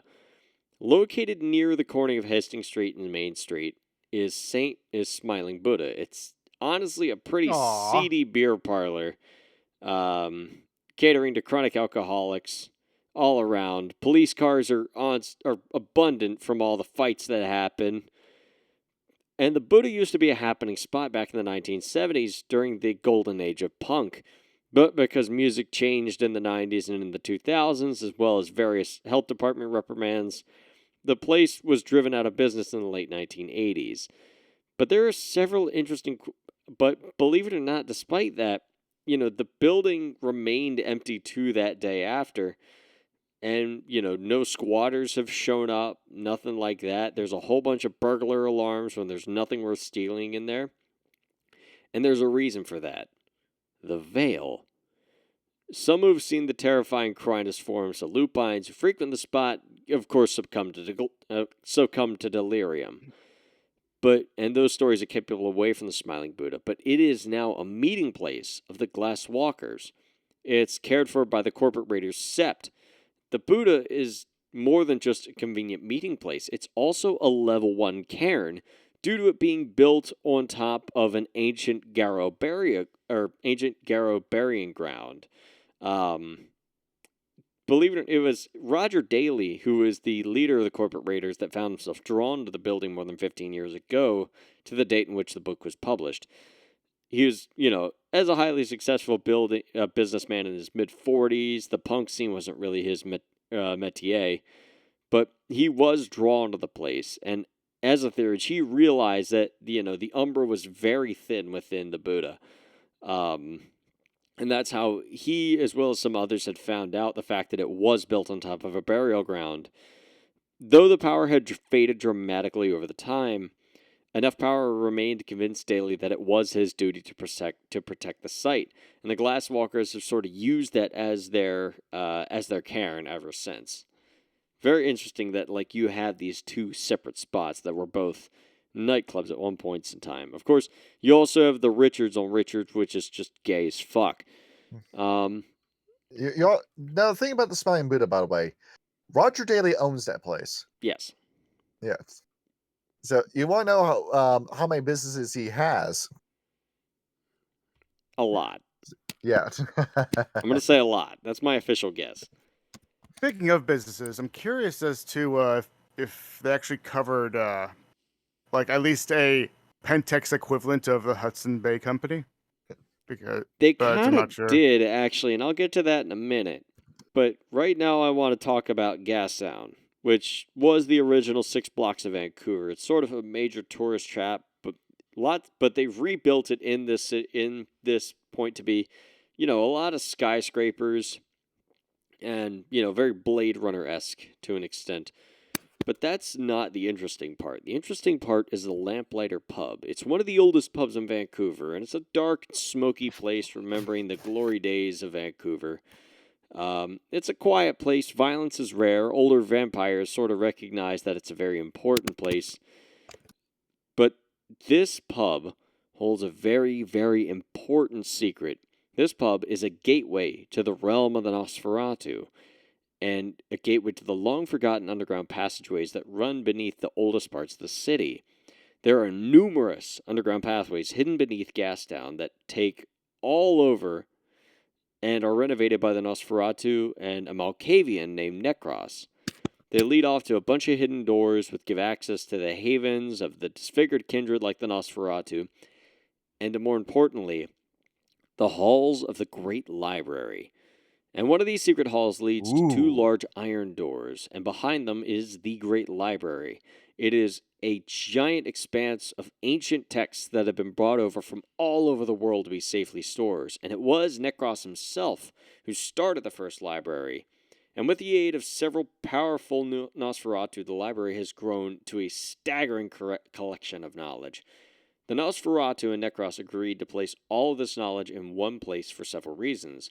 It keeps the placement of the books and scrolls in one library, and it makes research much easier. It also means the Nosferatu can better guarantee the safety of the library, and, it's very secluded from the rest of Vampire Society because it is an independent city. If you want to get into the library, you have to have permission from the library keeper and from Necros himself. The library keeper is a Nosferatu elected by the clan itself to run for a period of 10 years. And then at the end of this term, the Nosferatu elect another of their number to keep the position. Currently, Alberic holds the title. As 10 years is but a moment in the life of a vampire, the keeper may run for as many terms as they like. It's done by secret ballot, and Necros oversees the election to make sure that it's conducted fairly. Any assault by the characters or mages on the Great Library would be damn near suicidal. It's guarded by some of the strongest Nosferatu in the clan, but also by armed ghouls and magical wards with powerful blood. It's really up to what the character might find in the library is up to the storyteller. You do not have a lot of time to browse, so you have to know exactly what the fuck you're looking for when you get in there. I would also imagine you're not allowed to check any of the books out. Absolutely not. These are thousands of years old ancient texts. They have chains on the end of the books. Yes, definitely. More than likely. And now they're behind a glass case and it has to be unlocked with a key by the librarian. Yep. And then, of course, you've got, let me see where it was. That's the Granville Mall. That's something else. Oh, did I think I accidentally closed the page. Hang on. Let me get that back up because that's actually one of the ones I wanted to one of the ones I wanted to talk about. It's over here How somewhere. could you? Yeah, no, my mouse has been double clicking lately. I need fucking another. Bullshit! I can't believe it. There is also, I'm going to briefly mention the Orpheum Theater, which is IRL like a very good public works sort of resurrection thing where it's the height of now it's the place of the Vancouver Symphony Orchestra. And then in the gothic punk world where the fundraising didn't work, now it's just kind of there. But, the building hasn't been demolished. It's just kind of decaying on the inside. And now it's a setting of, the scene from A Clockwork Orange. Yes. Thank you, Frank Weilers, for doing your job as Belnars. Yep. How art thou, thou globby, glibbering gaggle of cheap, stinking chip oil, you eunuch jelly thou? I like that movie. So, aside from that, one of the main things I wanted to talk about was the North False Creek. This is where the 1986 Vancouver World Fair was hosted. Expo 86 focused the attention of the world on the city and dispelled the conception of Canada as a land where fucking nothing happened. The north side of False Creek was chosen for the site, and the region had been used as a railway switching yard for years. When they announced the expo, it was rapidly renovated. A lot of prefabricated buildings sprung up overnight, covering 173 acres from 50 to 200 meters in width. There were pavilions and restaurants and Munich-style fest houses. There's theaters, all kinds of stuff erected solely for the event. And then almost immediately, as soon as the expo finished, it just kind of got taken down. It didn't make as most world fairs. Yeah, it made more money than the Knoxville World's Fair. Millions and billions of dollars were brought into the city as an aftermath, and so then at which point, there was 173 acres of barren land across False Creek, and then an offshore investor saw the immense value of the property and bought it from the provincial government on very, very good terms by a company called Concord Pacific. They were going to build a number of luxury apartments there, only to find out that after the preliminary surveys, there were thousands of toxins deep beneath the land from oils and pesticide and other chemicals that had seeped into the ground. It was so toxic that the city wouldn't even authorize building permits to Concord Pacific in order to build the apartments. The level of toxicity was so high that no landfill in southwestern BC could accept the earth, even if somebody agreed to pay the cost of excavating and shipping it. And even still, a decade after that, nobody can get in there. Like, trespassers are strictly forbidden. Residents consider the expo site to be a complete shame. But the weird thing was, glasswalkers have believed that it was a worm ground, like a hive or something. There was no other way that it could have been that polluted and not have any veins coming out of it. But as young glasswalkers, wandered in to try and find some sort of spiritual link to the worm, they didn't find anything. Like, yeah, it was highly toxic and nothing could ever live there, but, there were no evidence of worm creatures existing there. None whatsoever. And to this day, the seawall footpath surrounding North Fall Creek is used by strollers and cyclists, and at night people tend to stay away from it, pretty much, from a fear of local muggers. But, the only thing is that the kindred feel no such discomfort to the expo site, but they still rarely frequent the area just because there's nobody else in the region. It's just a mystery. Is it just criminal stupidity, or was it the worm to just render a stretch of land completely barren? No one really knows. And that's what I thought was really interesting about that. So what you just remind me of, Mm-hmm. Kyle, don't show this address on screen. Okay. It's to a business either way. Yep. All right, now check that out. Like, pull it up in another tab on your end. Just don't show it on screen. Okay, give me 1 second. Now, what does that business tell you? Give me 1 sec. I gotta pull up Google Maps. Tells me nothing.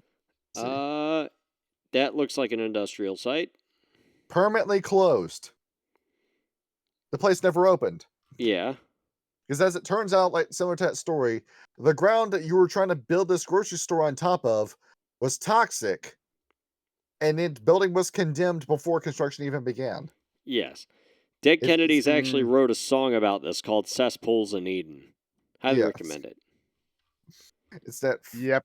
Yeah, I love this kind of stuff where we're like, Pentex, you're so stupid as a company. Your pollution prevents you from making more businesses you could pollute the environment with. I do think that's really funny, actually. You're idiots. So, Kyle, Yes. is there anything about the Below Del Floral Conservatory? Because I think John was asking me about that. I didn't know anything about it. I don't Apparently, it's a think I very saw anything about that, as far to my knowledge. It was called the what? Oh wait, no. There's the Blowdell Conservatory, but that's part of Queen that's it. Elizabeth Park. Yeah. Yeah. Yeah, that's what I was talking about. It's That's the another- big dome, apparently. Yes. Yes.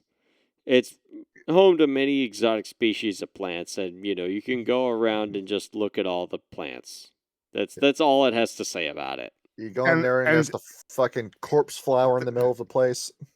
There's 100 Never- species of birds as well. And whenever that corpse flower blooms, it smells like a dead body in the middle of the garden. Yeah, that So is. It's like Jumanji when you go inside. Yeah, that part of the movie always freaked me out as a kid. Yeah. It's Also, it's something that the scary. book probably also something that the book probably doesn't have, but pretty sure that Vancouver Park Board hosted a very important event that happened in 2010. In 2010. Yep, the Winter Olympics. Oh yeah, that's right. I remember that. I have the Where Sonic made and this- Mario game to prove it. You made this entire stadium and then you abandoned it, and now it's just sitting there. Yep, and they're gonna do fuck all with it forever. The Olympics is just one big damn scam at the end of the day. Well, You- no, I it's wonder been. who's in it's- charge. Yeah. I wonder who's in it's- charge of that in World of Darkness. It's this entire national pissing contest where you go in, you show a bunch of ads, you do all this. Every athlete you have makes $30,000 a year, the best in the world apparently, and that's all you're making off your money. Where Well, apparently the last vote for the location of the Olympics was there's only 2 cities that actually volunteered because everybody else kind of backed out. It was so expensive. you And can't that was it was You can't- LA and Greece. you So, can't reuse any of your stadiums. You're just going to build this place and then abandon it. Yeah, it doesn't make much sense to me. I'm sure the contractor's very happy about this shit. Oh yeah, yeah, definitely. Such a stupid idea, and all these pictures are old. What was it? There was an entire Tumblr page I remember back when that site was popular that was dedicated to nothing but abandoned Olympic stadiums. Oh yeah. yeah. Yeah, it's just all this fucking pollution that you do. Oh Well, my apparently God. LA had the right idea where they hosted their Olympics just in the LA University. Like, Yeah, Oh that- yeah. See, behold, you're being economic with that. Yeah. See, Yeah, 'cause that they makes had the right sense. idea. You have a stadium already built, and then you have the Olympics there. Yeah. See, exactly. And that's it saved actually a good lot idea. of money. And Now- it saved a lot of money. And now- that's one of the very few ideas that LA has that are actually good. Now, when the next Olympics happens in LA, are we going to get another Australian breakdancer? Oh God, please, yes, 100%, dude. Please. That made me very happy. That was a very good cringe video. The amount of joy that you get from Schadenfreude is just baffling to me. I like it when people make asses of themselves. This includes me. I mean, yeah, that's true. All right, Uh, so I do want to talk about Stanley Park as well. yes. It's in the heart of the city, just a few hundred yards northwest of the downtown financial district. It consists of about 1,000 acres of woods, lakes, and recreational facilities. When George Vancouver first sailed in the harbor in 1792, he thought about how the peninsula, now called Stanley Park, was an island. He thought the whole thing was an island.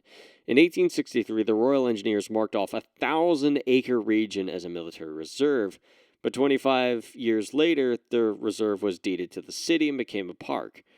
And by that time, the park had been pretty selectively logged. Many of the tallest trees were used from the masts of British Navy vessels. Fortunately, hundreds of yards of acres of woods remain. A seawall footpath ran along the shore of the park, and it started at Cole Harbor on the east side of the Narrow, and connected the park to the city. And it loops around the peninsula about 5.5 miles to the second beach on the west.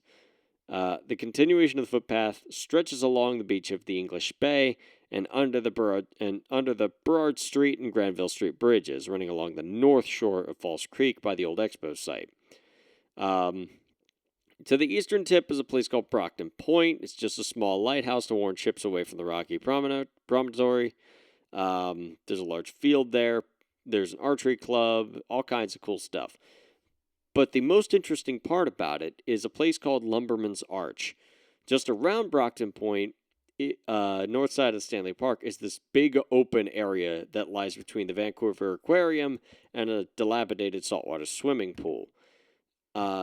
This open area is called Lumberman's Arch, and it was constructed What in does dilapidated mean? Dilapidated. Sorry. Looks like shit. Oh, okay. Yeah, so it was constructed in 1912 of huge cedar trunks that were just many feet thick. And the trunks were propped together to form this sort of triangular archway. It's a memorial to the logging industry that made the area what it was today, at least to the humans. To the Garou, there is a huge emotional significance. Only the continued cooperation between the cities, between the different Garou and the Covenant within the city's kindred, keeping the level of clear-cut logging to barely acceptable levels. To the Garou, the Lumberman's Arch is the murder of the great old trees. It serves as a reminder as the tribes. If the tribes want to prevent the blatant destruction of the environment, they need to continue to work together. And the symbolism of Lumberman's Arch is particularly trenchant because it was the site of the Great Cairn. It's an ancient Wendigo Pukcha discovered many centuries ago. They cleared the area around the arch as the venue for the Great Open Moots. The Garou tribes of Vancouver gather every 3 months. Individual tribes also hold their personal moots here between the Great Moots. This is a level 5 cairn type of cooperation. It is open to all tribes. The power. Yes. The gauntlet is level 2. It is next to impossible to get stuck in the gauntlet here. Jeez, I think it's only like one. I thought there was only like one Karen in existence that was ever level 5. I didn't know there was another one. Yeah. Behold, this is it. This is it right here. Yeah, I guess the other one is all the way in. Yeah, by the way, the other one is the healing Karen in Africa. Yes. That's run by So Yeah, it's from under Red Town control now. yes. Really? It's no longer a Silent Strider control? Well, yeah, because the Silent Strider can't stay there. Yeah, so you give this place over to the Red Talons who can take care of it until you come back for the summer. Basically. Oh, it's in Egypt? I thought it was like Cairo or something. Yeah. Sorry, I thought it was Cairo's- like Morocco. No, that's the wheel of Ty you're thinking of. Oh, okay. Yeah, so Raven is the patron of old Wendigo's lost seps here as the totem. And on any night of the full moon, the fires burn in what were barbecue pits, and they're easily visible from the Lionsgate Bridge to the sea bus and even the North Shore. Those who see the fire assume that they are lit by quote-unquote kids, just throwing a wild party, but even though it would be a great spot for holding a party, it's not. Perversely, everyone knows that people hang out around that, Lumberman's Arch after the sun's gone down, or even during the day if they can avoid it. So what's going on there is that, kids don't go into the park at night. That's one of the more fascinating consequences of the delirium caused by the frequent sightings, during the run after moots. After a moot, whether private tribal moot or great concollation, the participants stage a run through Stanley's Park. The details of this run depend on the characteristics of the tribe involved. For example, the run after the moot, held by Get Ephemeris or by the Red Talons, would be more or less deadly from any human. Regardless of the tribe involved, the run is a wild revel. Basically, you offer a chance for personal rivalries between members of different tribes or seps within a tribe. The Vancouver Compact forbids fights to the death in Stanley Park, or anywhere within city limits for that matter. Challenges between younger members of different tribes are often vicious and bloody. They usually stop just short of death. While members of the Black Furies, the Get Ephemeris, the Wendigo, and the Red Talons are the most frequent participants in these spontaneous challenges, Clyaths of other tribes will mix it up as well. This is massively important cairn. This is where you go to settle your shit in the most honorable way possible. This is how you do it. So a run like a revel, like I thought that was in every Karen though, like because after the closing of every moot, you're supposed to go on like some sort of a hunt. That's actually part of it, right? Yeah, they got Yes. they got think so. well, it's extra special here. Oh, okay. Yeah, Because there's no killing allowed, which Yeah. Yeah. Yeah, which actually held up. Instead of going out and killing people, you just go out and you just beat the snot out of each other, and then you wake up with broken teeth and a broken jaw the next day. Yeah, you'll heal that up. It's Yeah, fine. yeah. Don't worry about it. Get rub some dirt on it. Get mother's touch, whatever the fuck. I Doesn't took matter. his teeth and I turned them into a necklace. Yep. There isn't a whole lot else that I've, I didn't get too far into this because I've been pretty busy today, but most of the rest of this book, as John has told me, it reads very much like a tourist guide, in all honesty. They do have like some information about the steps too. Honestly, like a lot of setting books actually do read kind of like that as well. So don't be surprised. But because that's what Werewolf was reading, they were reading tourist guides as to what these places were like. Yeah, there is. I mean, as they should, really. Yeah. Because like they need to be, if they don't live there, they need to know more about the city, right? Yeah, So. you need to sell what this place is. You want, if the travel guide is good, it's going to convince you. Oh, we should write a book about this place. Yeah, we have 6 setting books. I do actually want to shout out my buddy Master of the Boot, who watches this channel frequently, because the place he moved to Victoria recently, and he lived in Victoria previously, and after reading this, I had to laugh about it. On Vancouver Island, Victoria is, as it says in the book, in real life, the satanic capital of Canada. The largest population of declared Satanists and the most incidences of satanic or pseudo-satanic activity. In the world of darkness. That's what happens when you have vampire. We have like a vampire like kind of. We have vampire liberals. Basically, yes. Yeah. If you allow any clan to join into the city, you're gonna get Bali. Yeah, Clan Bali, mighty as we.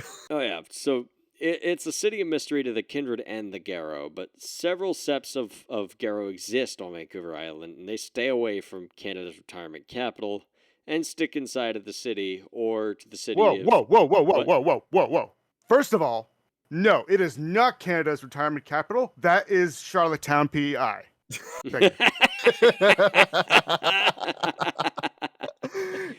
Behold, the boomers have found a new spot to retire to. I'm sure in like the early 2000s it was, but I guess things have changed. But the Garou have a sort of hesitancy towards Victoria, and that uneasiness turns into fear the further they get into the city. The Garou laugh at the stories of werewolves disappearing and mystic beasts in the land, but it's the fact that very few of the Garou who have entered the city have ever returned. Those few who have come back return changed. Their fur is gray, their stamina stepped. They refuse to talk about the things they see. Some of the oldest Wendigos speak of a once great cairn on the island in the location that's now called Beacon Hill Park, in the very center of Victoria. The power of this cairn is thought to have long since disappeared, but nobody really knows what happened to it. Even the Kindred don't like this city. Even the covenant between the Cainites and the Lupines only extends to the city limits of Greater Vancouver. Few vampires will leave Vancouver to visit the island for fear of being attacked by Garou. The vampires who have left to visit Victoria have disappeared without the slightest trace. This has long been a mystery to the Prince and the Elders of Vancouver. Even Necros doesn't even know what the hell's going on there. Originally, it was a trading outpost and a fort on the southern end of Vancouver Island. Because it crosses a large span of water, Siegfried has tried to build up Vancouver. Almost no vampires will journey out to Victoria, however, and are suburbs of a population of just over 280,000. It's a second reason there's no vampires in this city. The fact that Victoria is the capital of the province, it's pretty well lost on the majority of the population. All the power's in Vancouver, so there's no real reason for the leeches to go there. If one were to ask people what city was the provincial capital, people would, believe it was Vancouver. Although recently Siegfried has used his influence to start a nighttime ferry service to the island, he sent 3 of his most powerful and trusted lieutenants to Victoria to find out what's going on. Through mortal contacts of Victoria, the prince has learned that his lieutenants have disappeared without a trace. This has only confirmed Siegfried's long-held suspicions that there's something very unusual about the city. For obvious reasons, Siegfried has kept the possible destruction of his lieutenants as a secret. He hasn't been able to cover up the fact that they have disappeared.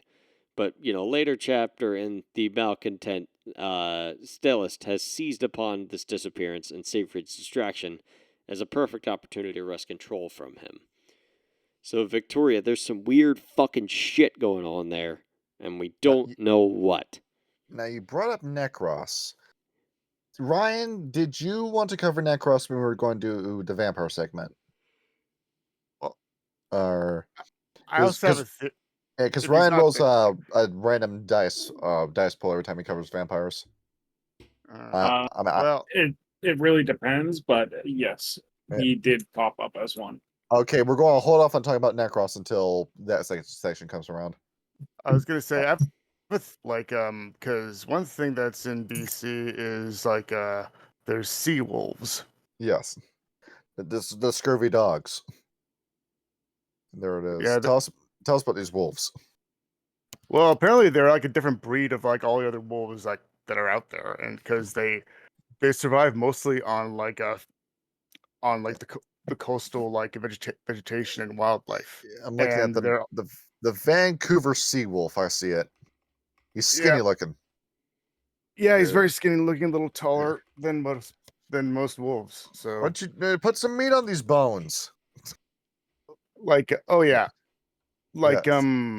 when the first werewolf game that I ever participated in, it was actually in Vancouver, and one of the very important people like Garou that we had to seek out was I don't know what his name. I don't think he actually had a name, but I would assume he actually took the concept of old wolf of the forest and turned him into a Garou. And we had to visit him, and he was all the way on Vancouver Island, just isolated from everybody else. And the hermit. I would assume that anybody that goes into Vancouver Island is just immediately attacked just by red talons, even if you are Garou yourself.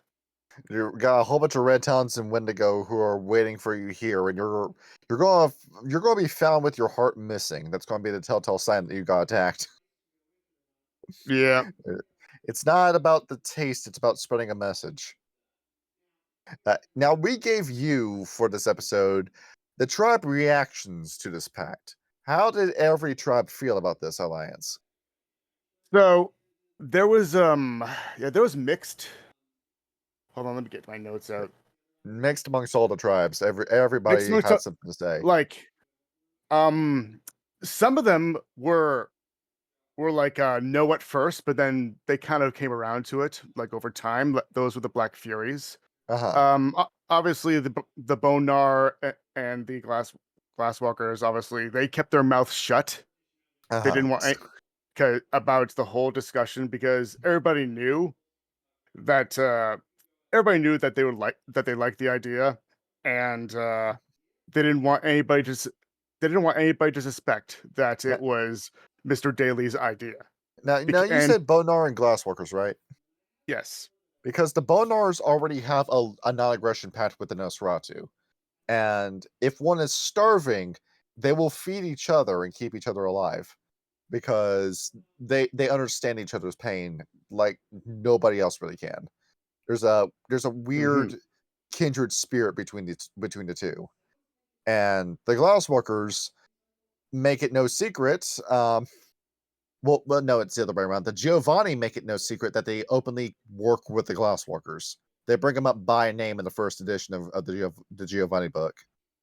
Right, but I'm not sure if the mob or even any Giovanni would actually be in Vancouver. Yeah. However, I looked through it. There's no Giovanni. Yeah, there is no Giovanni. Yeah. Although, which is surprising because, especially considering that the spiritual energy in in Stanley Park, like being curious to that would strike them as a curiosity at least. Yeah, I'm And looking but at I'm pretty something. sure. You stupid motherfuckers. There's not one Giovanni in this book. Damn Well, it. it just goes to show that if word went about that there was a very secret library of ancient texts hidden underneath the city, I'm pretty sure a lot of very ambitious nautists would want to and Uh, lore hungry kindred would want to go and visit that city. So Cuthbert Beckett has entered the call. yeah, We right. heard you were So starting to book a nod. yeah, so but It's also what I mean about the missed opportunity. It's like, sadly, you didn't have Beckett in this book. because they leave it up to you, and honestly, like they leave. I mean, that's kind of how most books go. It's fun to make things up yourself, right? Instead Yeah. of just leaving it to the publishers, right? I have to go all the way down to Louisiana to meet this man now. So going back to what I was saying, Mhm. yeah, the Bonars and the Glasswalkers, they kept their mouths shut, and to this day, it's still believed that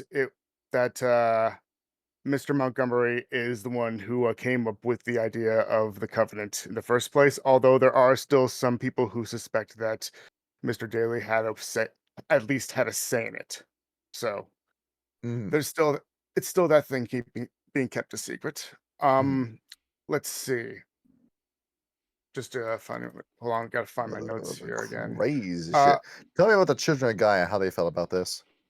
I mean, so in terms of the Covenant and in terms of the Covenant and the compound, well, the compound, like, of course, like, yeah, and for because after all, for decades they've been trying to moderate this exact thing of wherever and trying to communicate everybody is of Gaia. Humans are much Gaia's creatures as much as the Garou, and Mhm.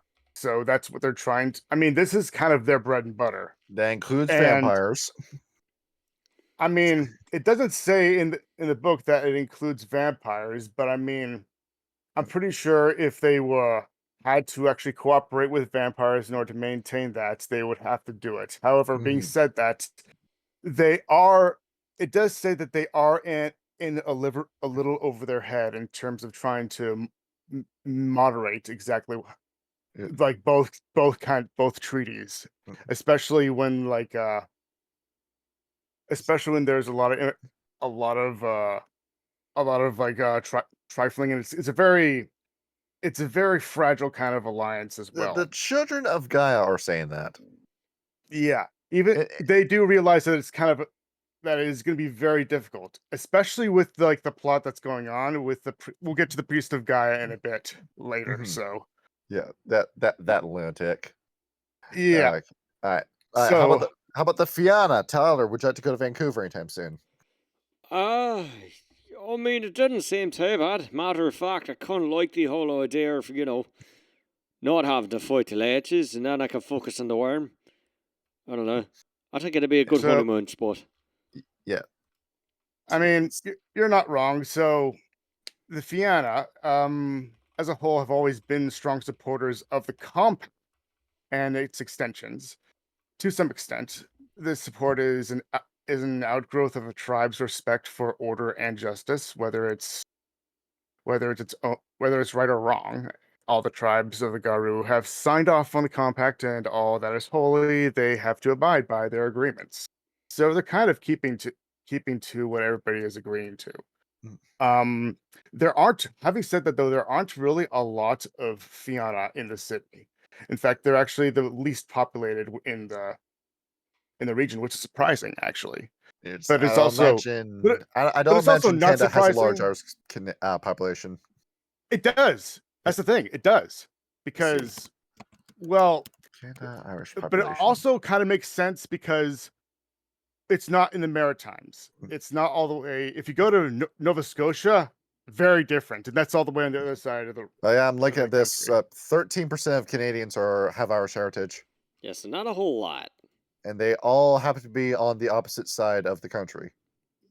Yeah, exactly. So there's not.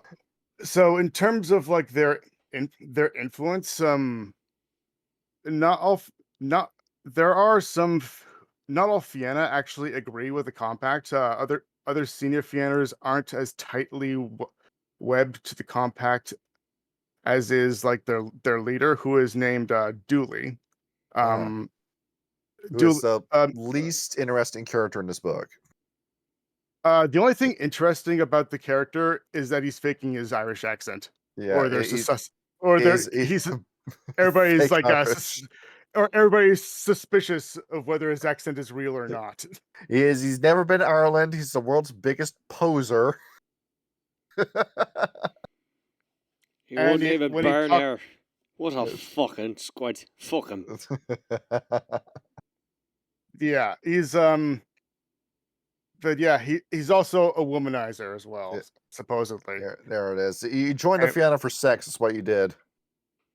So the Get Fenris opinion is actually interesting. It says here, and I quote, "Well, this is just what the Get Fenris have been waiting for. A banner behind which they can rally in total war against the hated humans? Or is it?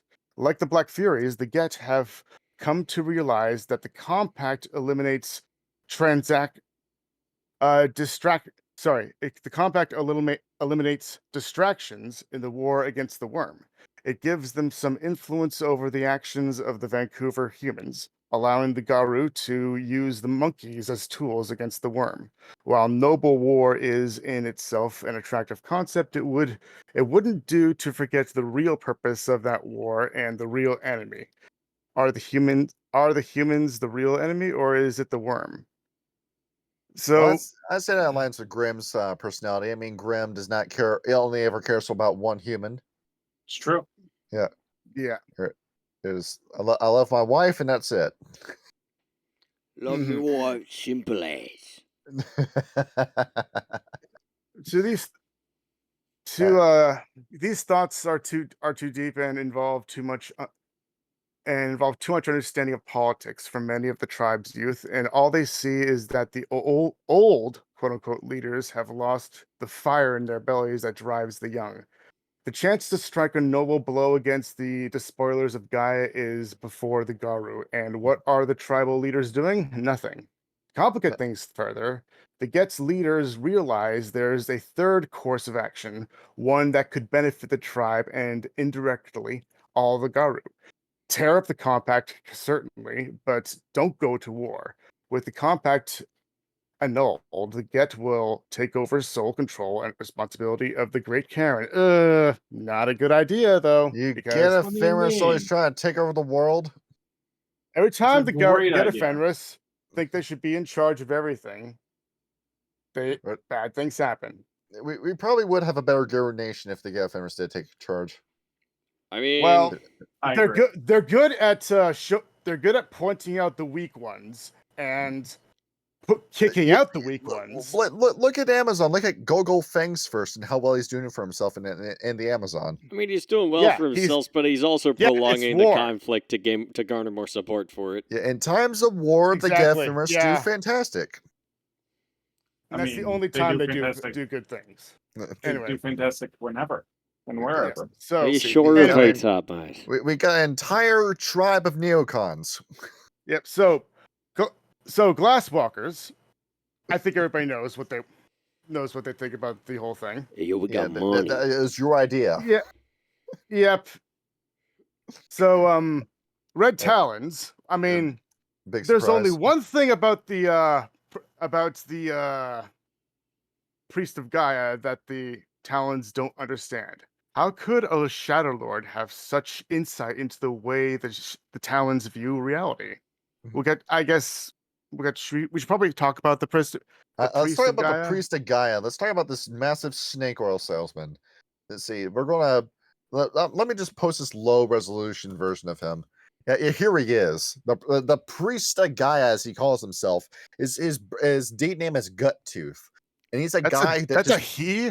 As a Yeah, it doesn't greasy look like a looking he. dude. just popped up in the. Yeah. Yeah, he's been taking those hormone blockers, as you can tell. And he Yeah. pops into Coronation one day, and he's a Shadow Lord, but nobody really knows, like, can validate if he's a Shadow Lord or like how he did his rite of passage or anything about this guy. It's apparently his entire past has been scrubbed clean. And he says, "I'm the priest of Gaia. I'm the ultra traditionalist.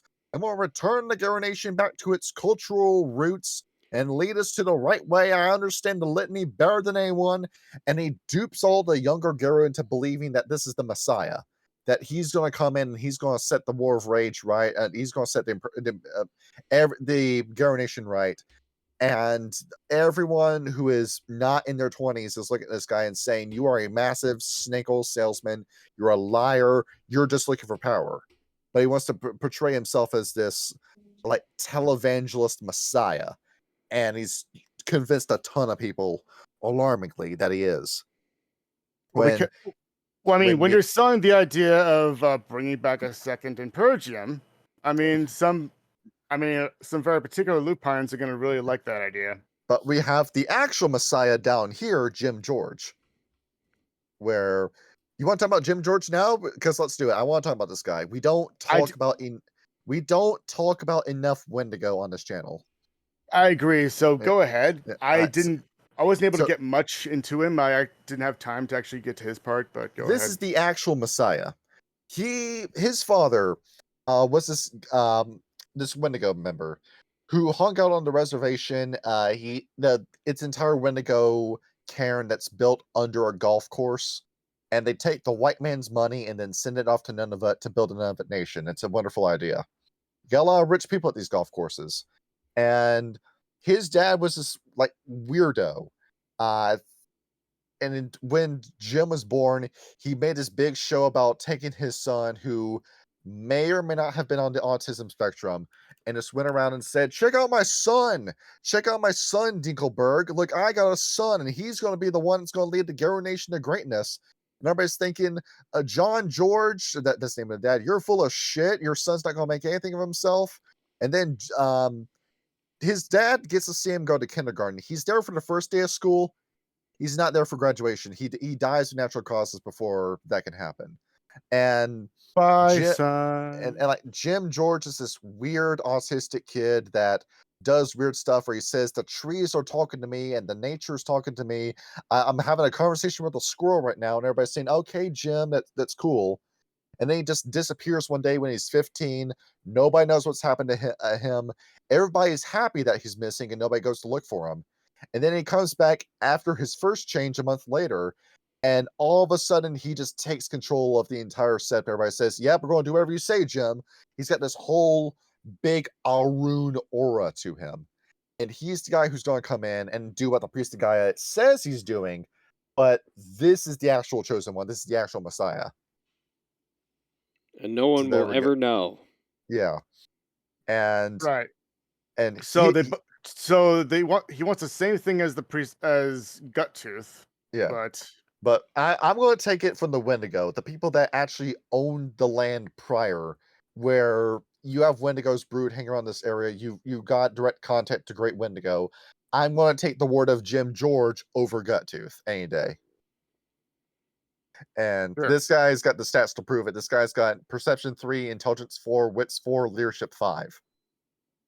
so you're And- saying that he is the one that's in charge? I thought it was Yeah. Mr. Montgomery. Yeah, and he's got Mentor 4, which raises the question: your dad's dead. Who is your mentor? Who His taught you spirit. this? His spirit. Duh. Yeah, His ancestor does this spirit. man have commune with an avatar of Great Wendigo? I don't Thi- know, but he this- might. Yeah, because this is one of those mystery box characters that's built up to be enigmatic, and you, the storyteller, decides where it goes. And yeah, I kind of hate this shit, but it's there for people that like it. Yeah. Yeah, Well, because anyway. I wish, like, sometimes with this book you would just give me a straight answer.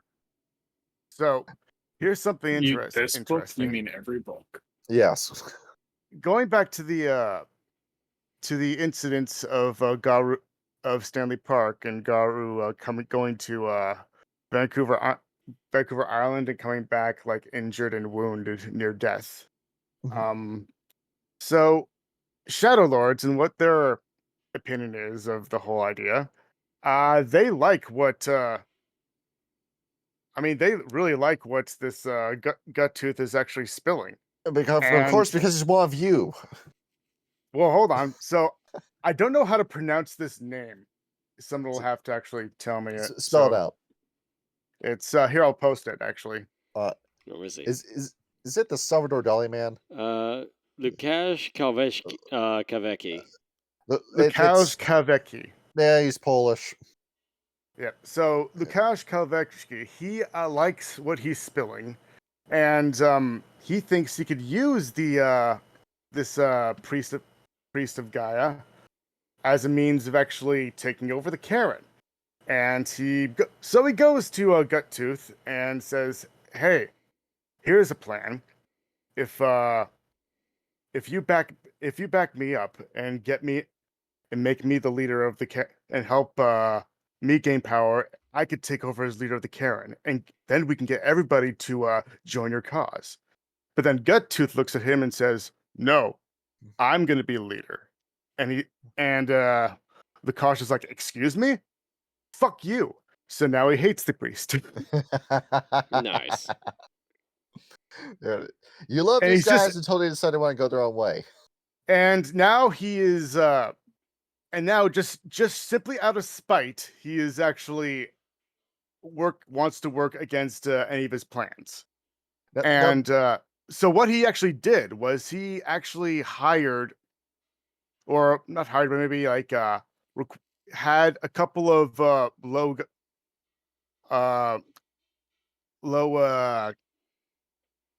ranked Garou. He sent Yeah. three low ranked Garou to go after him and kill him. And Didn't when they work. came, which didn't work, and in fact they came back bloody and bruised, and they even claimed that a spirit was actually there protecting him.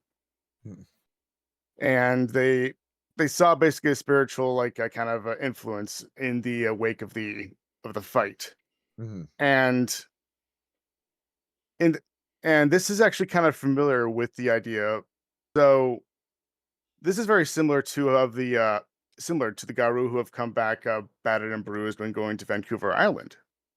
Kind of similar, just saying. And But yeah, anyway. Yeah, maybe the priest is doing some weird mojo shit over there. Could be. Silent. Going back to that, Silent Striders. I'm astonished with this. They don't have much to say. I mean, they're more of like they're kind of on the fence about it. I don't think they actually like agree with it or disagree with it, but they're just kind of trying to build off. They're just listening in and trying to build off on new ideas of how to either improve it or nerf the idea of this alliance. Start collecting samples of Vampire Vitae, use that for rituals. Yeah, I'm surprised. Yeah, that's the thing, because actually there is one Silent Strider that was actually in favor of the idea of the Covenant. When they're a Silent Strider, they should hate vampires. Yeah. So nah. And same thing, because you have the Lord character in here, Kathy Sainsbury, who has no connection to Vancouver whatsoever, and she's just passing through. I mean, that's what Silent Striders do, though. They just pass through and leave. Yeah, we care about Egypt. We don't give a shit about Canada. They're everywhere, dude. The Silent Striders are everywhere, and not all of them are so Egypt bound. Some of them actually moved past it, and they've realized that the road is their home now. So I'm thinking, if Vancouver brought in one Setite, their entire attitude would change. The minute you brought one in. I mean, Kathy is not really wasn't born in Egypt. She's actually born here, in the region. So yeah, she's one of the very rare white Silent Striders. They're not as rare as you think. Yeah. But anyway, so then you have the Silver Fangs, and I mean they were really they were the ones that were convinced by Mr. Daly in the first place. So you kind of know their opinions. They're not really. They're also very weary of the Priest of Shadows, obviously, because he's Shadow Lord. Makes sense. Yes. The Stargazers. Oh, speaking of Stargazers, so this guy, I got Jacques Lapointe. Jacques Lapointe. He looks I like just an want to inbred post. hillbilly. I just want to post a picture of this guy, what he looks like. Oh He my looks god! like an inbred hillbilly. That's what he looks like. Hang on. Let's Here, see it. here, I already got it. There he is. Look at this guy. And we'll round it up and go to the same. Go to the Right, The Nanji Trailer Park. Dude, I told you I'm gonna put you again. He looks like if Sheen from Jimmy Neutron got addicted to meth. Right? LeBron's age, I know him. He plays for the Lakers. Go ahead, Jimmy, take the red pill. Yeah, so this guy has an appearance of 2, by the way. Yeah. The most attractive man in the world of darkness. Anyway, so this guy is a stargazer from Quebec, and he's a metis that was conceived by both a child of Gaia and a stargazer mother, and he's kind of not all there, but he's more I mean, if you talk about the stereotypical like stargazer, he does meet the point. He does fit the description because people who notice him at first think they don't think him as anything special or very, very ordinary. The But then man's a once space cadet. once they get to know them, they begin to realize that appearances are a little deceiving, where he's actually can be very competent in what he's saying and what he's thinking about. His head may be stuck in the clouds sometimes, but that's only when he seems to be just by himself. Mhm. And in terms of the compact, he's actually open to actually discussing about it, and he thinks that there's some good ideas brought forward, but he knows that there's something very wrong about the idea of Mr. Guttertooth's plan, and he knows about, and he's trying to figure out a way of actually figuring it out. He's also the pen pal of Antoine Teardrop in Rage Across New York. I was also going to say that as well. Yes, Yeah. I saw that. We did not talk about Antoine during the Rage Across New York episode because I thought he was boring. Yeah, he was. Right. I mean, the Get Ephemeris kind of stole the show in New York, if I'm being perfectly honest. Yeah. Which is Antoine, you didn't do Typical. enough to stand out amongst the faces of Jacob Morningkill and the bunch. I mean, Ryan, I don't know if you want to be saying that if you remember we were talking about New York. We were talking about, the old Get Ephemeris, pack leader who had a metis-born son who turned out to be a sort of Heimdall. I get you. And by the way, can you guess what his metis deformity is? See, Cross-eyed? No. I saw it somewhere. He's hairless. Yeah. Oh, yeah. His appearance score drops to 0 when he goes into Cross form. That's funny. I mean, everybody's appearance drops to 0 in Chronos form. Yeah. Not ends the road. She's sexy. Ends the Road and Jennifer Holliday. Yeah. Both pretty looking in Cronus form. Yeah. And anyway, I didn't have time to get to the Actena and what their beliefs, so I'll read off a bit of what it says. Yeah. As a tribe, the Actena are divided in their reactions to all of this. As individuals, they're partingly confused by this whole priest of Gaia. Rigmarole? I think that's what it's called. Rigmarole. Rigmarole. It's the yarn spinning. Yeah. On one hand, they would purely love to see the compact eliminated because that would give them an excellent opportunity to gain exclusive control over the Great Karen and its powerful bound spirits. The Priest of Gaia has a very good chance of ousting the Silver Fangs from power and bringing the Shadow Lords to dominance. The Octena have never been too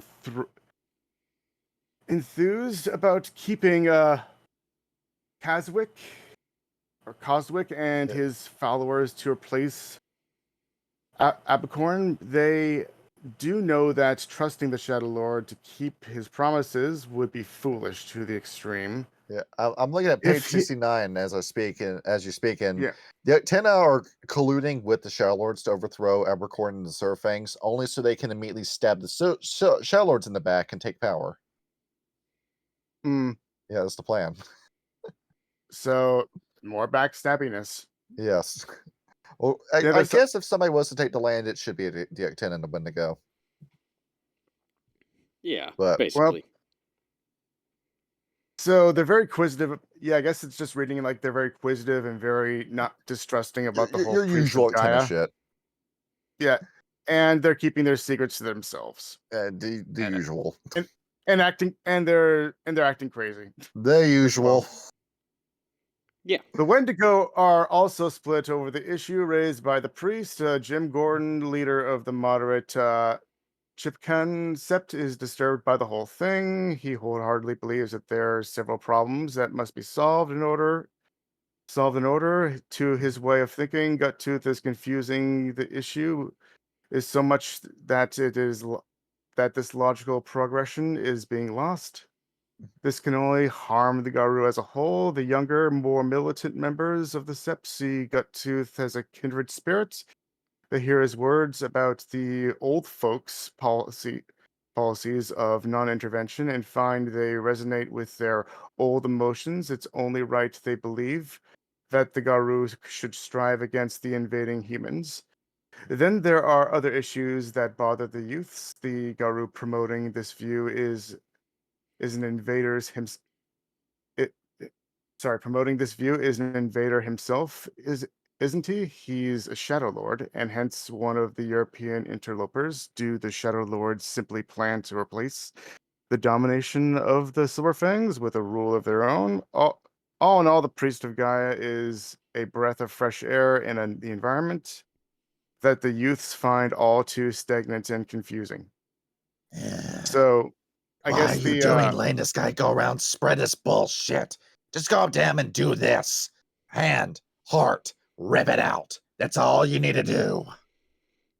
Because so the Wendigo just see like I guess on all the windows go are just kind of seeing like this Children of Gaia as an unnecessary third party of the plan of their goals that they're trying to put in place here, and it's kind of just in the attempts to try and and trying to actually serve and help their goals, it's actually not really doing much at all. So Gotta love it. Gotta love all these all you white boys coming in and telling us what to do. it's like shut up, Shadow Lords. I know you're trying to help, but you're not helping. You really aren't. I mean, they just want to, take over everything, but, they're trying to help, We have 2 more lore characters to talk about, by the way. Do we? Next up is Fenris. Everybody's Oh, excited for yeah. this. Oh, Mr. What's his name? Yeah, behold, Here we Kyle, it's go. your dad. He does actually kind of look like my dad. That's really funny. It's Thor.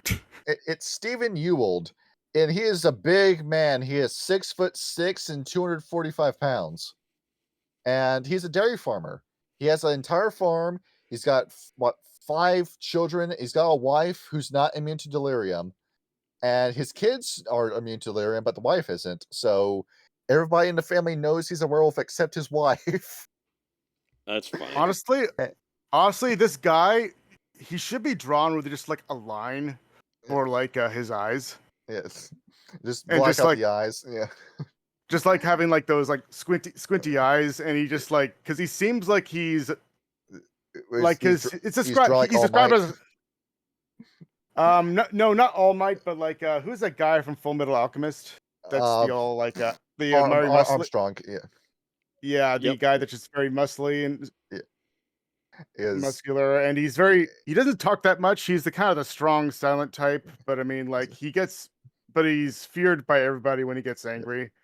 talk about But this. he can, Talk about this dude's from Denmark, by the way. He is very, very Deutsch, very Deutsch, and Yes, I own a dairy farm. this dairy farm is mine. I shake the hands with the man. yep. but he also at the same time can have those misty-eyed moments when he sees like the younger cubs past their trial fire. It The rite brings of a tear to his passage. eye. Yeah, the rite of passage. Every time he sees the young ones grow up, it brings a tear to his eye. So I there's am some so humbleness in there. proud of him.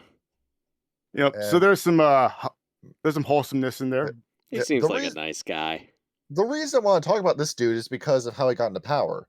Where the day he moved in, he walks right into the Fimbulventers sept in Vancouver, walks right up to the leader, beats the shit out of him, and then says, "I'm in charge of ZCal now." Everybody goes along with it. That's funny as shit. I love Yeah, he that. just goes in. He As says, as regular Get Offenders practice goes. yeah, he says, "I'm the as one captain Get now," and Offenders does. behold, he owns the sept now. That's, trust that's me. the most Chad shit I've ever heard in my life. Just walks up, beats the shit out of the Karen Elder, and this, sits in his dude was chair. in his 50s when he to pull this off. Imagine what he was like in his 20s. Oh And my trust god! me when I say that the Canadian dairy farmers are very mafia-esque in their political powers. Oh Just yeah, oh yeah. saying. You heard about the people that farm maple syrup in Quebec, and how they're very angry about the Canadian government trying to take their money. They're like, this money is ours. These trees are ours. We want to run this business the way we want to run it. The same And goes for the dairy farmers. Yes. And I'm There not we gonna go. let some blasted government bureaucrat tell me how to run my business. if there's somebody you don't want to fuck with as a farmer. Oh no! Don't fuck with the Yeah. farmers. Yeah, I really want to talk about Luxfar. I want to talk about her because she's one of like the few chill Red Talons. But we've only got Oh yeah, time she is definitely Whelp's compromise. Yes, we've only got time for one more character, and we don't talk about enough Octena either. We really don't. We need more So interesting Octena. So here you go. Here is your interesting Octena. You want to talk about Bone Brush? I want to talk about Bone Brush. There she is. What the hell? She had her teeth punched out. She looks like a fucking Hotline Miami NPC. On top of that, she's blind. She's insane. Nobody knows what happened to her to do this to her. She probably went to She only Victoria. looks insane. Yeah, she got mutilated by something, and she's in a Muckwam sept with the Octena. And for whatever reason, the Black Furies are very interested in what she has to say. Because after all, they love the idea of the crone. So she's over here in her rocking chair, and she says the weirdest shit, where she almost sounds like a Malkavian, where some of the stuff sounds prophetic. So what exactly happened to her? Did she go too far into the Umbra? Did she get demented? We don't know. But she's on to something. She has her finger on a button, and she hasn't fully pushed down on it yet. So she's this very enigmatic kind of character that, once again, you, the storyteller, decides where you want to go with this. I just want to post speaking of the dairy farmers, we have commercials in our country, and I just want to post a very very special one that Oh, says, milk wrap. Can I play put the that first on 5 screen or no? Just play the first 5 seconds. Yep. all right. Yeah. Let's see it. Yes. Wasn't there? Wasn't there? Oh, that's insane. What the hell? Thank you, Danston. brings- Very cool. It brings me back to the Got Milk commercials. All right. You want to talk about vampires now? Let's talk about vampires. Bring it. Let's do it. We put Ryan on vampire duty. Is he still alive? We got to poke Ryan with a stick to see if He he's is. still awake. Yes, muted. Hey. Hey, Ryan, you selected 5 vampires. Which one did you like the most? I randomly chosen 5 vampires. I know, so there's 2 vampires in this book that have the exact same picture. Yeah, Lyle and Kyle. Yes. Hey, It's yo, what's funny the- you Relate- say that. Are they related? I don't know. It's funny you say that because the 2 people that I rolled were Lyle and Kyle. And they're from 2 different clans, right? I think so, yeah. Yeah. Where was Lyle it? was, One is a Ventru, I think.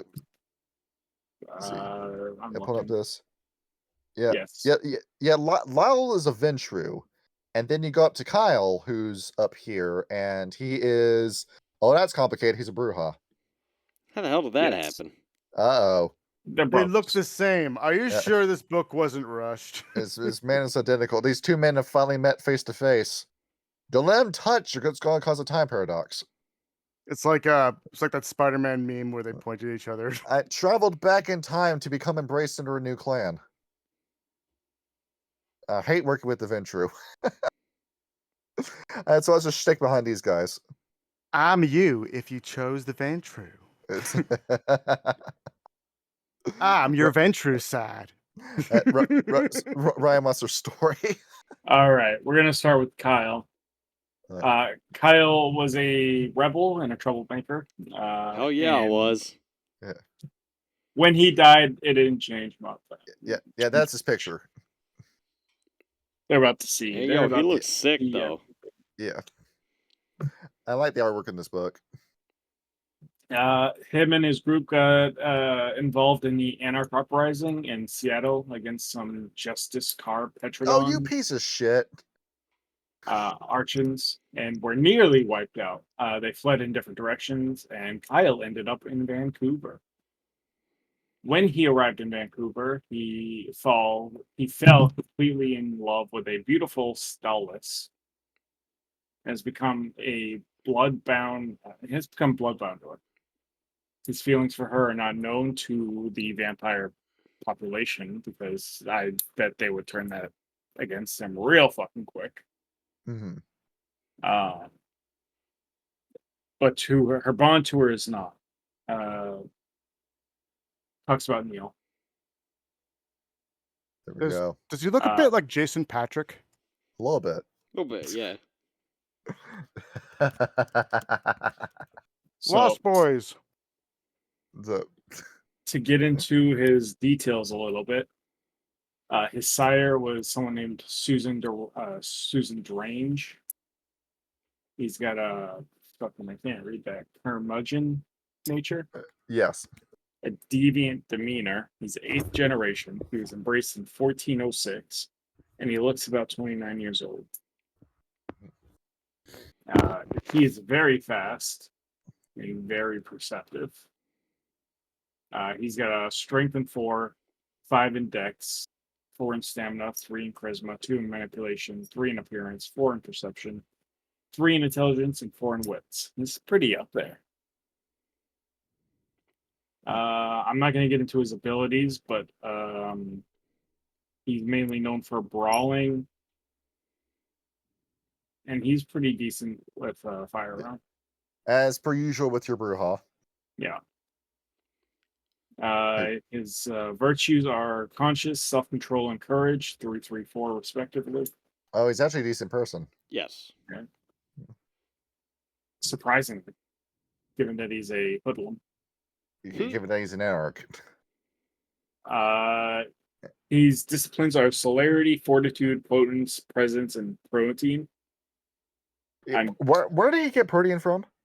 I don't know. I don't know, but I'm intrigued to find out. He's got You protein too. You can get other disciplines. It just That's costs true. more. Yeah. It's like somebody had to teach him how to use that because it takes a long time for vampires to get in the groove of their disciplines. Like there's that dissonance where they you live forever, so you have plenty of time to learn. Yeah, you spend your experience points to get a new discipline power in Vampire when you play that game, but in lore it takes a long time for you to get used to discipline. He's been embraced since 1406. He's had time to work at it. He's that old, okay. He's got resources of 2. His humanity is 5. His willpower is 7. And he can use up to 3 blood points per turn, and he has a total of 15. All right. Yeah. Now what about Lyle? Then we got Lyle on the other hand. Generation 6 on this dude? Yeah, dude's wait. Generation 8. Yeah, Generation 8. No, I'm looking at Lyle. He's Generation 6. Oh. Well, send me Lyle Lyle so I can put him up on the screen. He looks the same. Yeah, I know. He literally looks the same. It's the same picture and everything.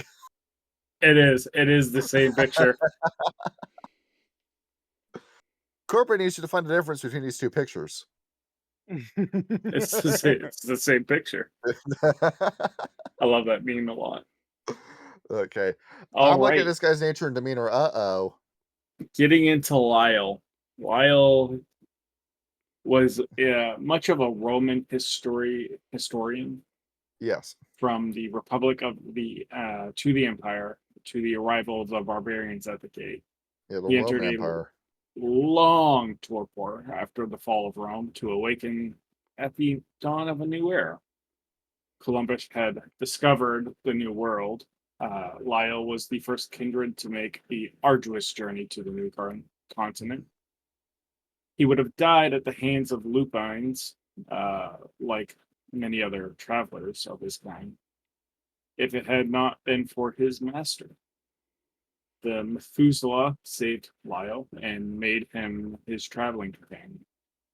For others knew the lands of North America as well as the master, who had traveled there since before Caesar passed the Rubicon.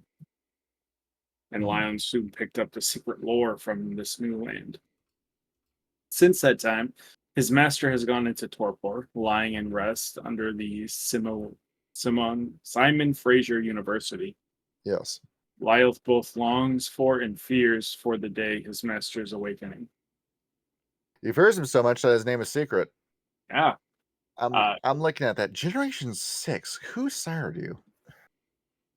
There is a question mark. I want you guys to know that there is a question mark for a sire, even though this is supposed to be a fact book.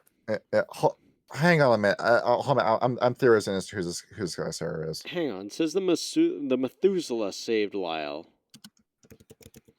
I think I might know who this is. And what It sort was of... back in 342 BC. Hang on. This guy. No, it's not Hardstadt the Younger. Oh, it is. Hang on. There's not that many Generation 5 Venture out there. There's no way it can be hard. There's no way it's Hardstadt the Elder. There's no way it can be that. Well, we don't even know if his sire is Generation 5. Yeah. It's because this guy could Diabolus his way up, because this is a place where you have Diabolus in the streets here. Yeah.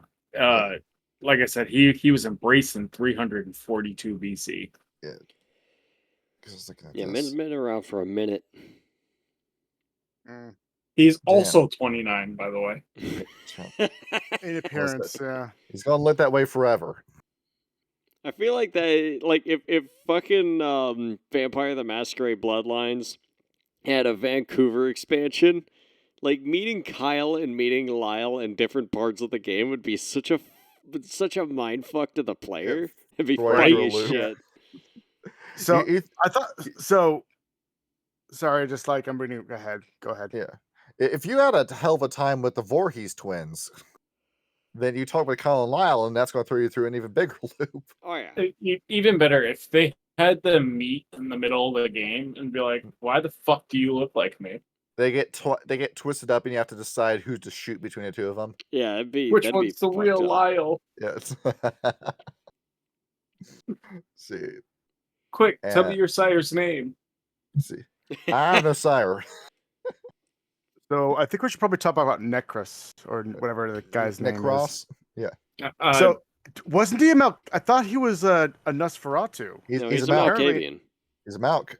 Okay, so I guess he's a Malk. He's going to. Should we finish up Lyle or? Yeah. I'll read off his stats. All right. This is what freaks me out. Nature fanatic, demeanor conformist. Those don't match. No.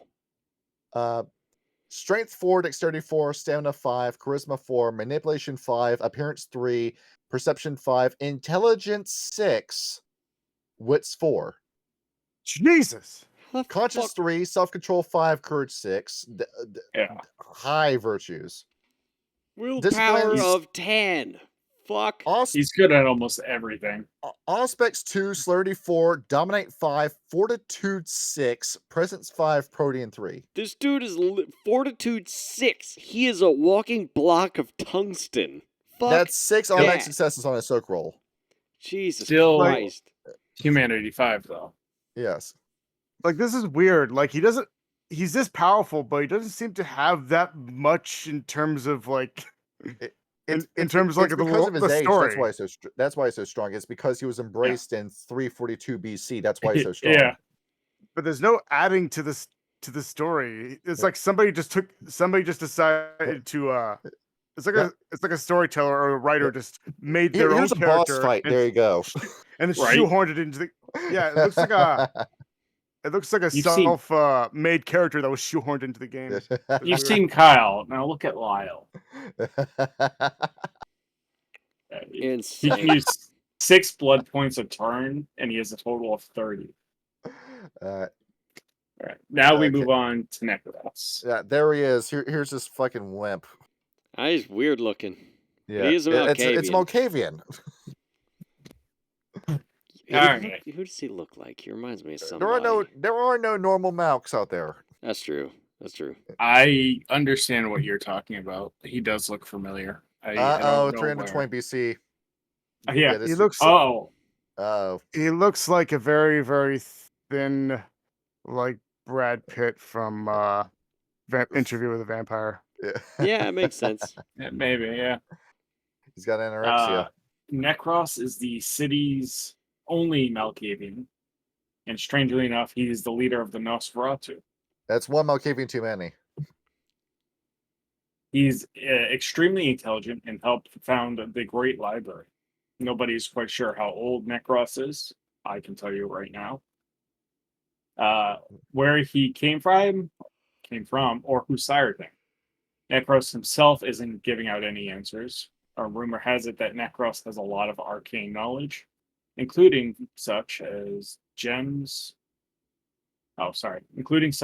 as how to break a blood bond and how to obtain a Golconda. I need This to man meet solved this the man Golconda puzzle. yesterday. Oh, you mean to tell me I'm right fucking across at the secret to unlocking my humanity? There he is. Fuck. I'm looking at his stats right now. He is on the cusp of Golconda.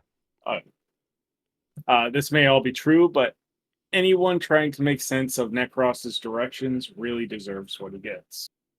The Nosferatu are the only ones in Vancouver who know Necros is an Malkavian. The fact that Necros is not a Nosferatu would be quite evident to anyone who saw him. But his Nosferatu retainers make sure that nobody ever does. Necros is quite literally worshipped by his retainers who run the Great Library. This is because of his knowledge rather than his considerable power. He will see no one unless they have a good enough reason. Remember that good in his eye is in the eye of the beholder. And Necros might have a very different criteria than any other entity in the known universe. This guy is stingy as fuck about who he sees. That library we talked about before, he owns that library. Yeah, that's why he's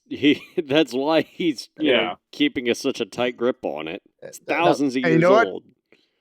He would probably also shush you if you talked in the library and made too much noise too. And his Malkavian deformity, multiple personality disorder. Holy fuck! If he agrees to see, how many rituals does this guy know? According to the stats, all of them. Yeah. In order to see this guy, the visitor must go through a lengthy ritual during which he is bound by an oath and spells to disclose nothing about Necros or his location. What the fuck? You learn this knowledge and then you have to sit on it for the rest of your life. All right. Nobody knows who his sire is. And I think Danston was saying something before I finished that up. No, I said it. I mean, I'm just saying that it says here, Necros has all rituals described in the rules, perhaps with some additional rituals unique to him. This man understands thaumaturgy, Voldunic sorcery, Setite sorcery, the Assamite blood magic, the Bali rituals. He knows all of it. He has one attribute that's below 4, and that's appearance. Yeah, let's read this. Strength 5, Dexterity 5, Stamina 6, Charisma 6, Manipulation 5, Appearance 4, Perception 6, Intelligence 7, Wit 7. I'm very enthused to talk to this man. That dice pool, along with he has unique stats like Herbalism 5, Fairy Lore 4, City Secrets 4, Music Kindred 2. Lore 5, Linguistics 5, Lupine Lore 3. He knows about the Garou Nation. He knows all about the Garou Nation. Fucking course he does. Yeah, He's got acting 4. Spirit Lore 3. He knows how to make a fetish. And all this stuff. And Theology 4. This man knows about Demon and Fallen as well. This guy is purely human. Jesus Christ. He's got 9 in humanity. 9 points in humanity, 10 points in willpower, 5 points in resources. He is a millionaire. He's so rich. I need to speak to this man yesterday. This man invested in Bitcoin in 2008, and he sold it today. He can spend up to 8 blood points a turn, and he has a total of 40. I mean, I would imagine he gains the resources from just all the books that he owns, and he just rents them. He rents them off to museums to just he's got all this money in unliquidated assets. And if you were to sell all of it, it would be a millionaire. And looking at this guy is on the border of becoming a syndicate mage with all that money he's got. Looking at this, and yeah, he's suffering from multiple personality disorder. 20 different personalities are sitting in his mind. Yeah. Good luck. He's got Bert, Darla, Siegfried, and Jared. Oh my god. Well, look out for Jared. Oh my god. What if all the vampires in the game were just Necros, just in different personalities, and he just uses Obfuscate to cover it? And he's using his thaumaturgy to exist in multiple places at one time. Yeah, exactly. It's terrifying to think We have about. an entire city where there's only one vampire living in it. This is some pathologic shit right here. You know what I was thinking? Maybe Lyle and Kyle are part of the same there it is. Same personality. Yeah, same there's no vampires in Vancouver. You're just hallucinating. That'd be so fucked. How high is his dementation, actually? His dementation? He doesn't have it. He has Dominate. Yeah, he's a Dominate Malkavian. Oh my good lord. He was embraced before the Great Panic expired. Oh my, you're absolutely right. He is from 320 BC. So there we go. It's the Malkavian anti-tribute for some reason that never applied to them. I guess it's because they found Malkav's grave. Jesus. Well, hold on. He has a anthropology at 3. That's a Dark Ages stat. Yes. He's been alive for that long and he never ended torpor. Yep. So there we have it. All right, so which vampire has to go behind him, because there's no way we can top this? Well, I have 2 left. Okay. I will be talking about Ileana. Ileana. Which clan is she from? I got rid of the page that tells me. I mean, there's also Siegfried and his wife. We kind of summarize Siegfried already. Like he's the Sigma male. Yeah, okay. Siegfried was the last one that I rolled. Yeah. Well, he did come to Vancouver with Julie Foster, so maybe she's important as well. My wife, my Tramiel wife. This is my wife, Julie Foster. And behold, she's a Tremere. Of course. Do we really need to explain her? Because when we say Tremere, you automatically know what we're talking about. Yeah. Her nature traditionalist, her demeanor conformist. Behold, she's a standard fair Tremere. We looking at the same person? Julie Foster, yes. Oh, I thought you were talking about Ileana. Yeah, but yeah, Julie Foster is your standard cut Tremere. Yeah. If you want to know about her. All right, so tell us about the Ileana. Tell us about it. Ileana was surprised to find about the existence of werewolves and quickly sought them out while still a young vampire. I found the page she's on. Yeah, 90. Sorry. Yeah, here you go. Here's what she looks like. She's in the bottom right corner. After a couple close calls, she befriended the Garou and found that she preferred their company to that of the kindred. For centuries, she has traveled the world, spending her time with lupines rather than vampires and only going to the city for blood. Ileana found Simon in a small town in southern Italy. I think Simon is a different character that is just above her. Yes, Simon. And was impressed by his love for the wilderness. She allowed him to travel with her for some time before she blessed him with the curse of immortality. Since then, he has been her constant traveling companion and her only real link to the vampire community. Since she chose Vancouver as her base of operations, she's made contact with certain younger Garou.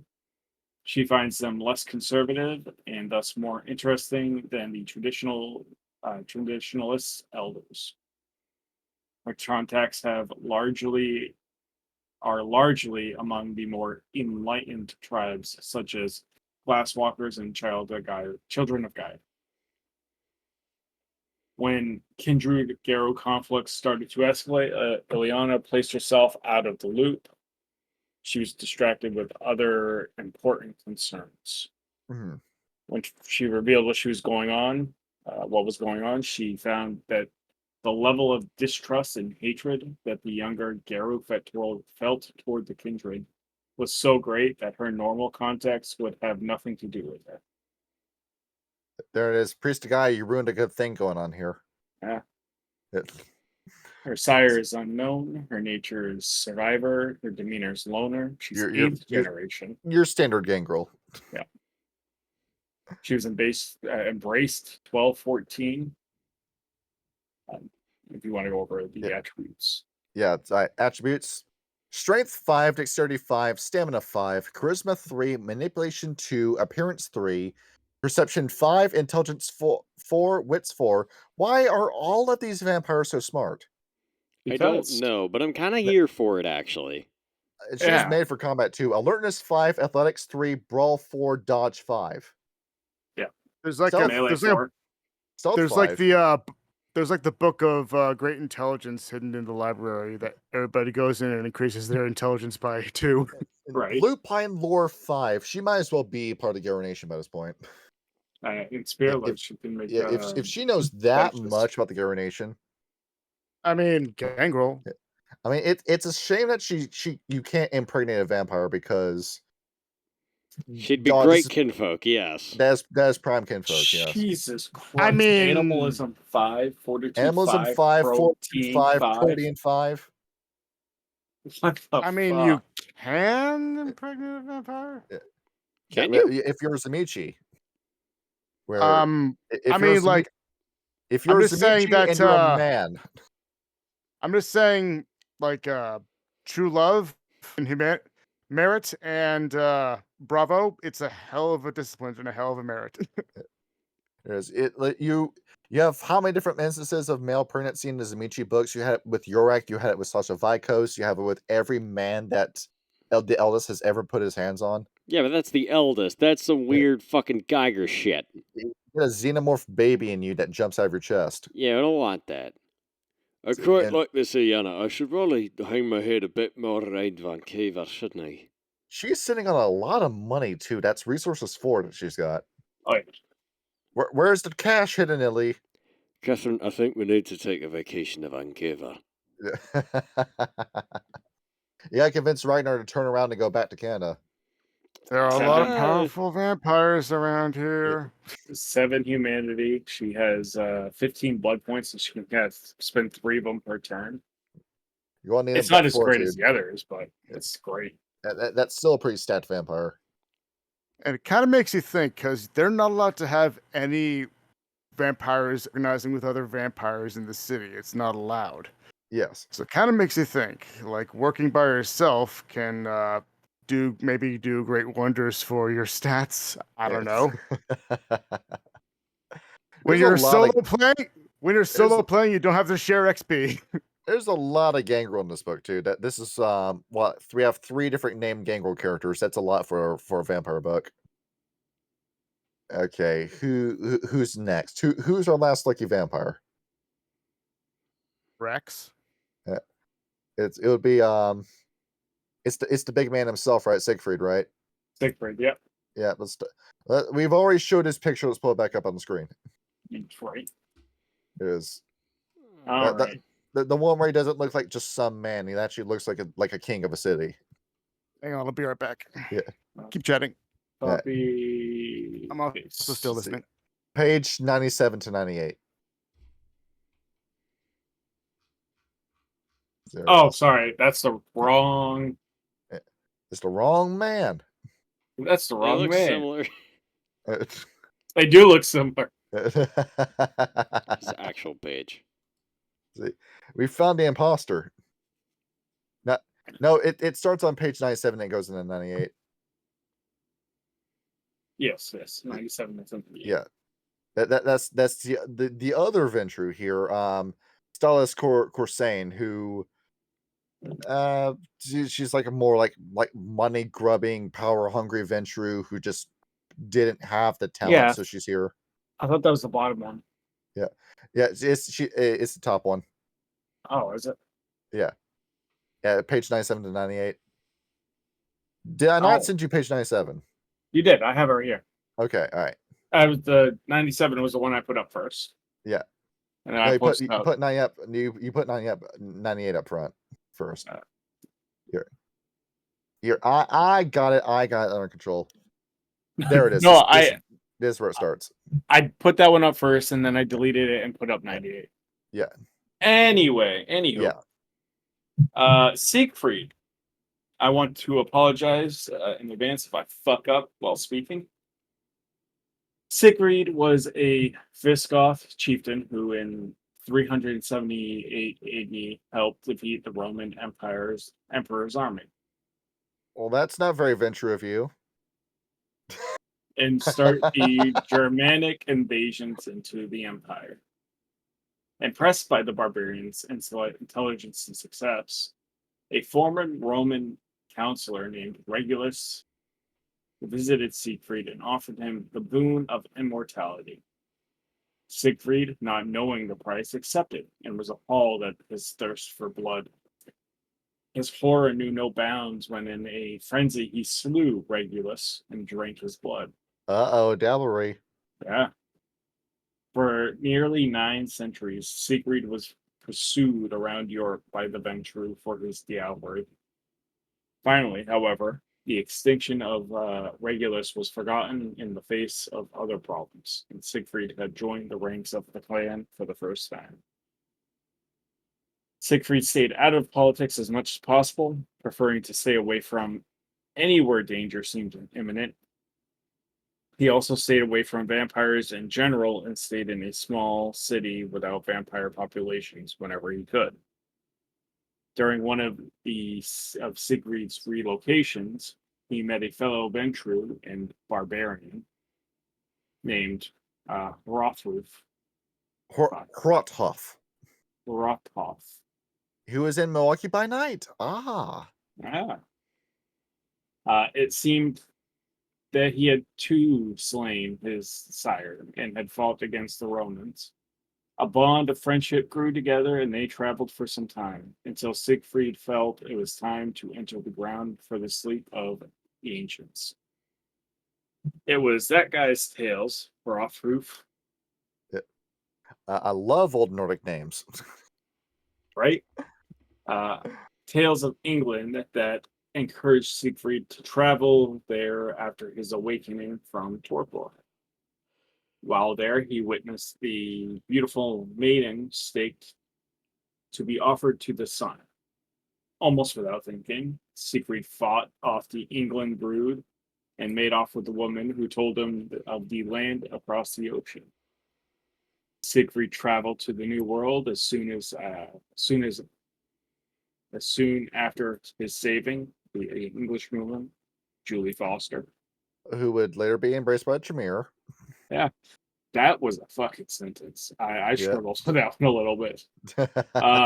His moving was an attempt to escape the clan politics and vampire infighting in Europe, which had not been changed for hundreds of years.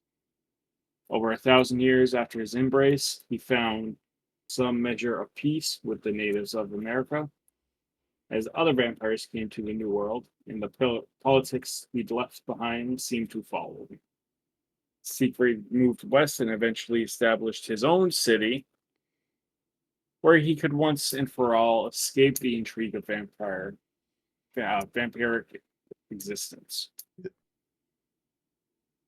Yeah. I guess people don't understand how powerful he is, and we're gonna tell you why. You underestimate my power. His sire was Regulus, as you guys know. His nature is architect. His demeanor is judge.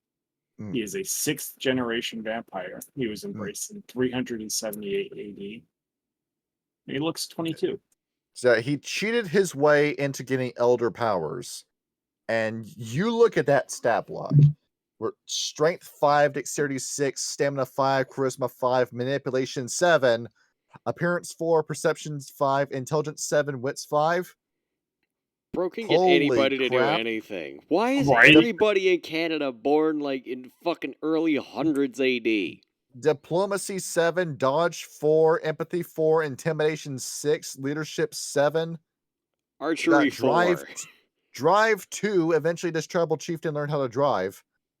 Firearms 5, which he really does not need.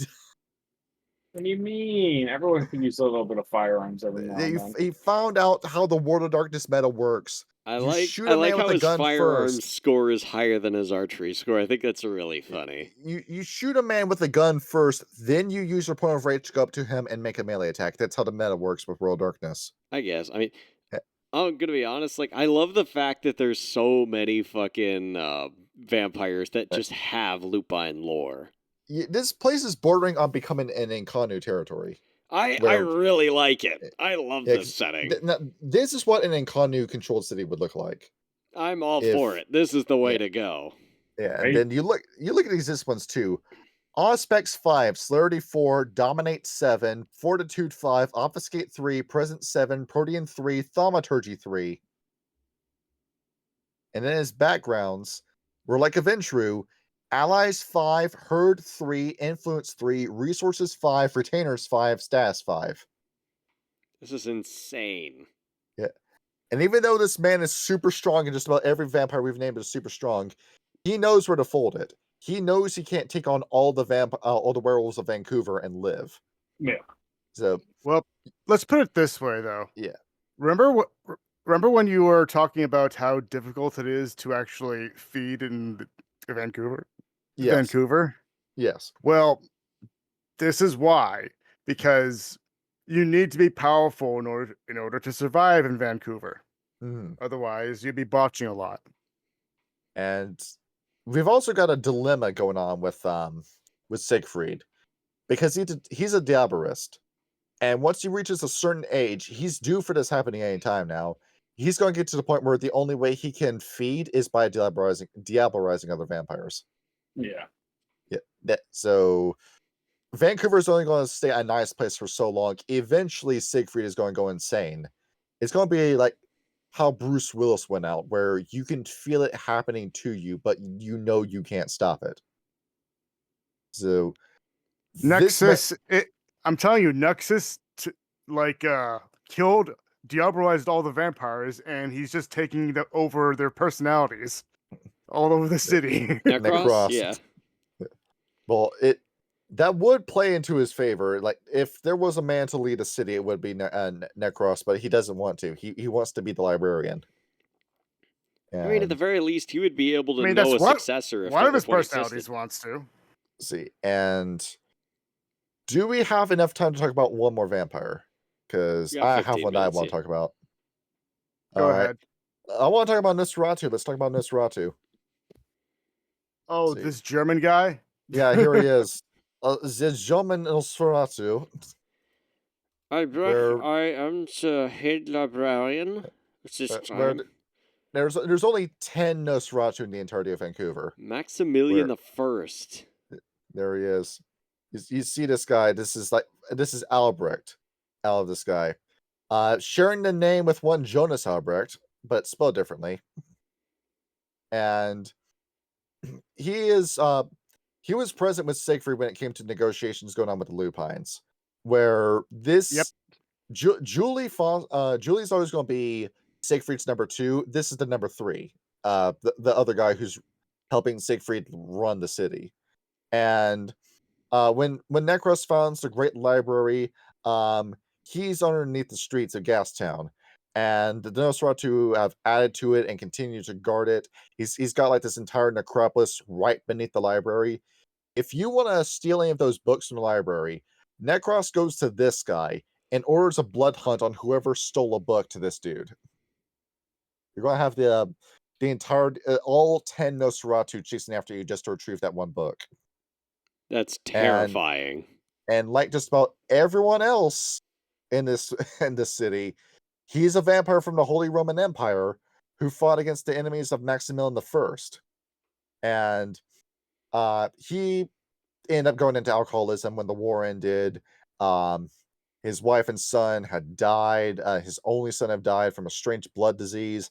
He was depressed, and it looked like he was going to go into his own version of Hirano until it turns out, hey, we've got something for you. It's called turning you into a vampire. And then behold, it turns out that doesn't make you happy. So the dude just lives in taking the black pill for his entirety as a vampire until eventually the new world comes around and he's finally got some way to bury his pain and get away from his past. And now he's here and he's happier than he was before. He's probably still a sad boy, but it's cool. We have a literal Nosferatu general. I like this idea. This is pretty neat. I actually really like his character story. He's only 23. Look how well he's aging himself. Look how well he aged. Like fine bloody wine. Strength 5, Dexterity 4, Stamina 5, Charisma 3, Manipulation 2, Appearance 0 as usual, Perception 4, Intelligence 3, Wits 3. We finally have a Nosferatu you could reasonably fight. A vampire that's not going to kill you in one punch. Well, yeah, but his job isn't to fight. His job is to run the library. But in his disciplines, Animalism 4, as you should with the Nosferatu, Obfuscate 3, Potence 4, Celerity 3, Fortitude 2. You notice that all these vampires have a meta build around combat. Yeah. I'm wondering why that is. They don't want to kick your ass, but they could if they want to. So this is definitely more of like play it as a slow political intrigue. Yeah. And the other thing about this guy, he has a feeding type. He will only go after animals. Oh, he's a fellow vegan, I see. Yeah, he leaves humans completely alone. So, yeah, it's decent guys, Nosferatu. And just about every other Nosferatu that's living in the city, they have no blood relation to Albert. They're all from different parts of the world. So every Nosferatu that wants to get away from being a vampire comes here. So he's like your dad in a way. He's your Nosferatu dad. I like him. He's your dad. Yeah. Woogie, woogie, woogie. It's just a shame that we don't really have these vampires interacting with these werewolves. Because the vampires were more interesting than the named werewolves, and the vampires don't get to do anything in the story. Yeah, it's a bit of a damn shame. Yeah. You raided Pentex without inviting these guys. Because you're supposed to make your own interesting characters. You don't want to have the NPCs outshine the PCs. You want to have it's still cool. Like I remember, Kyle, you were in my game of Descent to Avernus. Yes, front to back. You remember the scene where you met Mordenkainen? Mordenkainen? Yes. He was the Titan, was he not? No, Mordenkainen was in his wizard tower that he built in hell, where he had like this entire line of Yugolos waiting to be hired by him. And you went in, and it was the whole. I think it like mattered more for Mark for that encounter, where that was the guy who built the spells, like anything involving liminal spaces or imprisonment. Mordenkainen was the guy who made those spells. So there was a bit of a moment of reverence when you met the guy in game. Oh yeah. And I wish we had more characters like that in World of Darkness, where you meet this guy in game, it's a big deal because you, the player, read about it. Your characters don't know about it, but you, the player, do. Yeah, it's like when we met Malkav. It's like, yeah, we know the fucking store. There's Beckett. I mean, you gotta make Cuthbert Beckett. Yes, the main character. We can't meet Anatole anymore. He's dead. Damn. Yeah. And I don't know, we could have a vampire game where we meet Fatima El Fakadi. I feel like I quite like Beckett. And that's your book, everybody. We're not going into the actual adventure. We're just giving you this book as it was from an informal perspective. Okay, we're done. We're done. Yeah. Johnny doesn't want to talk about this book anymore. I didn't know where I was going. I didn't know how to end that sentence. Keep an eye Johnny- out for part 2. Johnny wants to go to bed. Part 2. Well, I mean, like next module in Canada will probably be Montreal by night, You know what? Yeah, I'm good with that. I've been to Montreal. which I have to be here for because You being got Canadian and all. Yes. It's Canada. We I've got want to do Canada. Toronto by night, where every restaurant is McDonald's and Tim Hortons. Okay, Wait, what by Canada in night? my blood. I mean, there is no Toronto by night, but there's also Tim Hortons in Montreal. There, Well, I've there been there, are it's nice. no family-owned restaurants in Toronto anymore. Everything is just Tim Hortons now. The funny thing is that Toronto is America town of Canada. Yes, it's all your corporations get to be here, and there's nothing original. There's no reason to go to Toronto. It's just corporation, the city. It's There it is. big business. You let the Weaver take over your entire city. There's Canada's Wonderland, and that's it. Yeah, there it is. Yeah, just go to Quebec. Let's go to Quebec and drink the maple syrup out of the tree. Yes. I mean, I quite liked Quebec myself. The will- farmers will actually, appreciate. They won't shoot you for doing that. I would argue against that and say go to Calgary. What's in There it is. Calgary? They have Calgary Stampede, Oh, and they okay. have the and we have the largest. They have the largest mall in the world that has its own water park and our two only Canadian submarines. They have penguins. Yeah, that sounds kind of neat, actually. Yeah. It's the Edmonton Mall. That's what it's called. All right, we're going to talk about the were-penguins next episode. I'm down. Let's do it. Yes. You That want to make a is book about? You want to make a homebrew book about were-owls? How about you go crazy? Like, give me the were-penguin. Let's see where you can go with that. Yes, please. Give me the were ostrich. That's what I'm looking forward to. The were-emu. Yep. Yeah. We're all thinking of kind of weird shit now. It's Right. This is a I'll real get going. 10:55 p.m. thought. I'll see you guys later. All right, Have good a night. good All right. one. All right, we're in the episode GN. Good night, everybody. Peace out. Bye. Have a good Bye, everybody.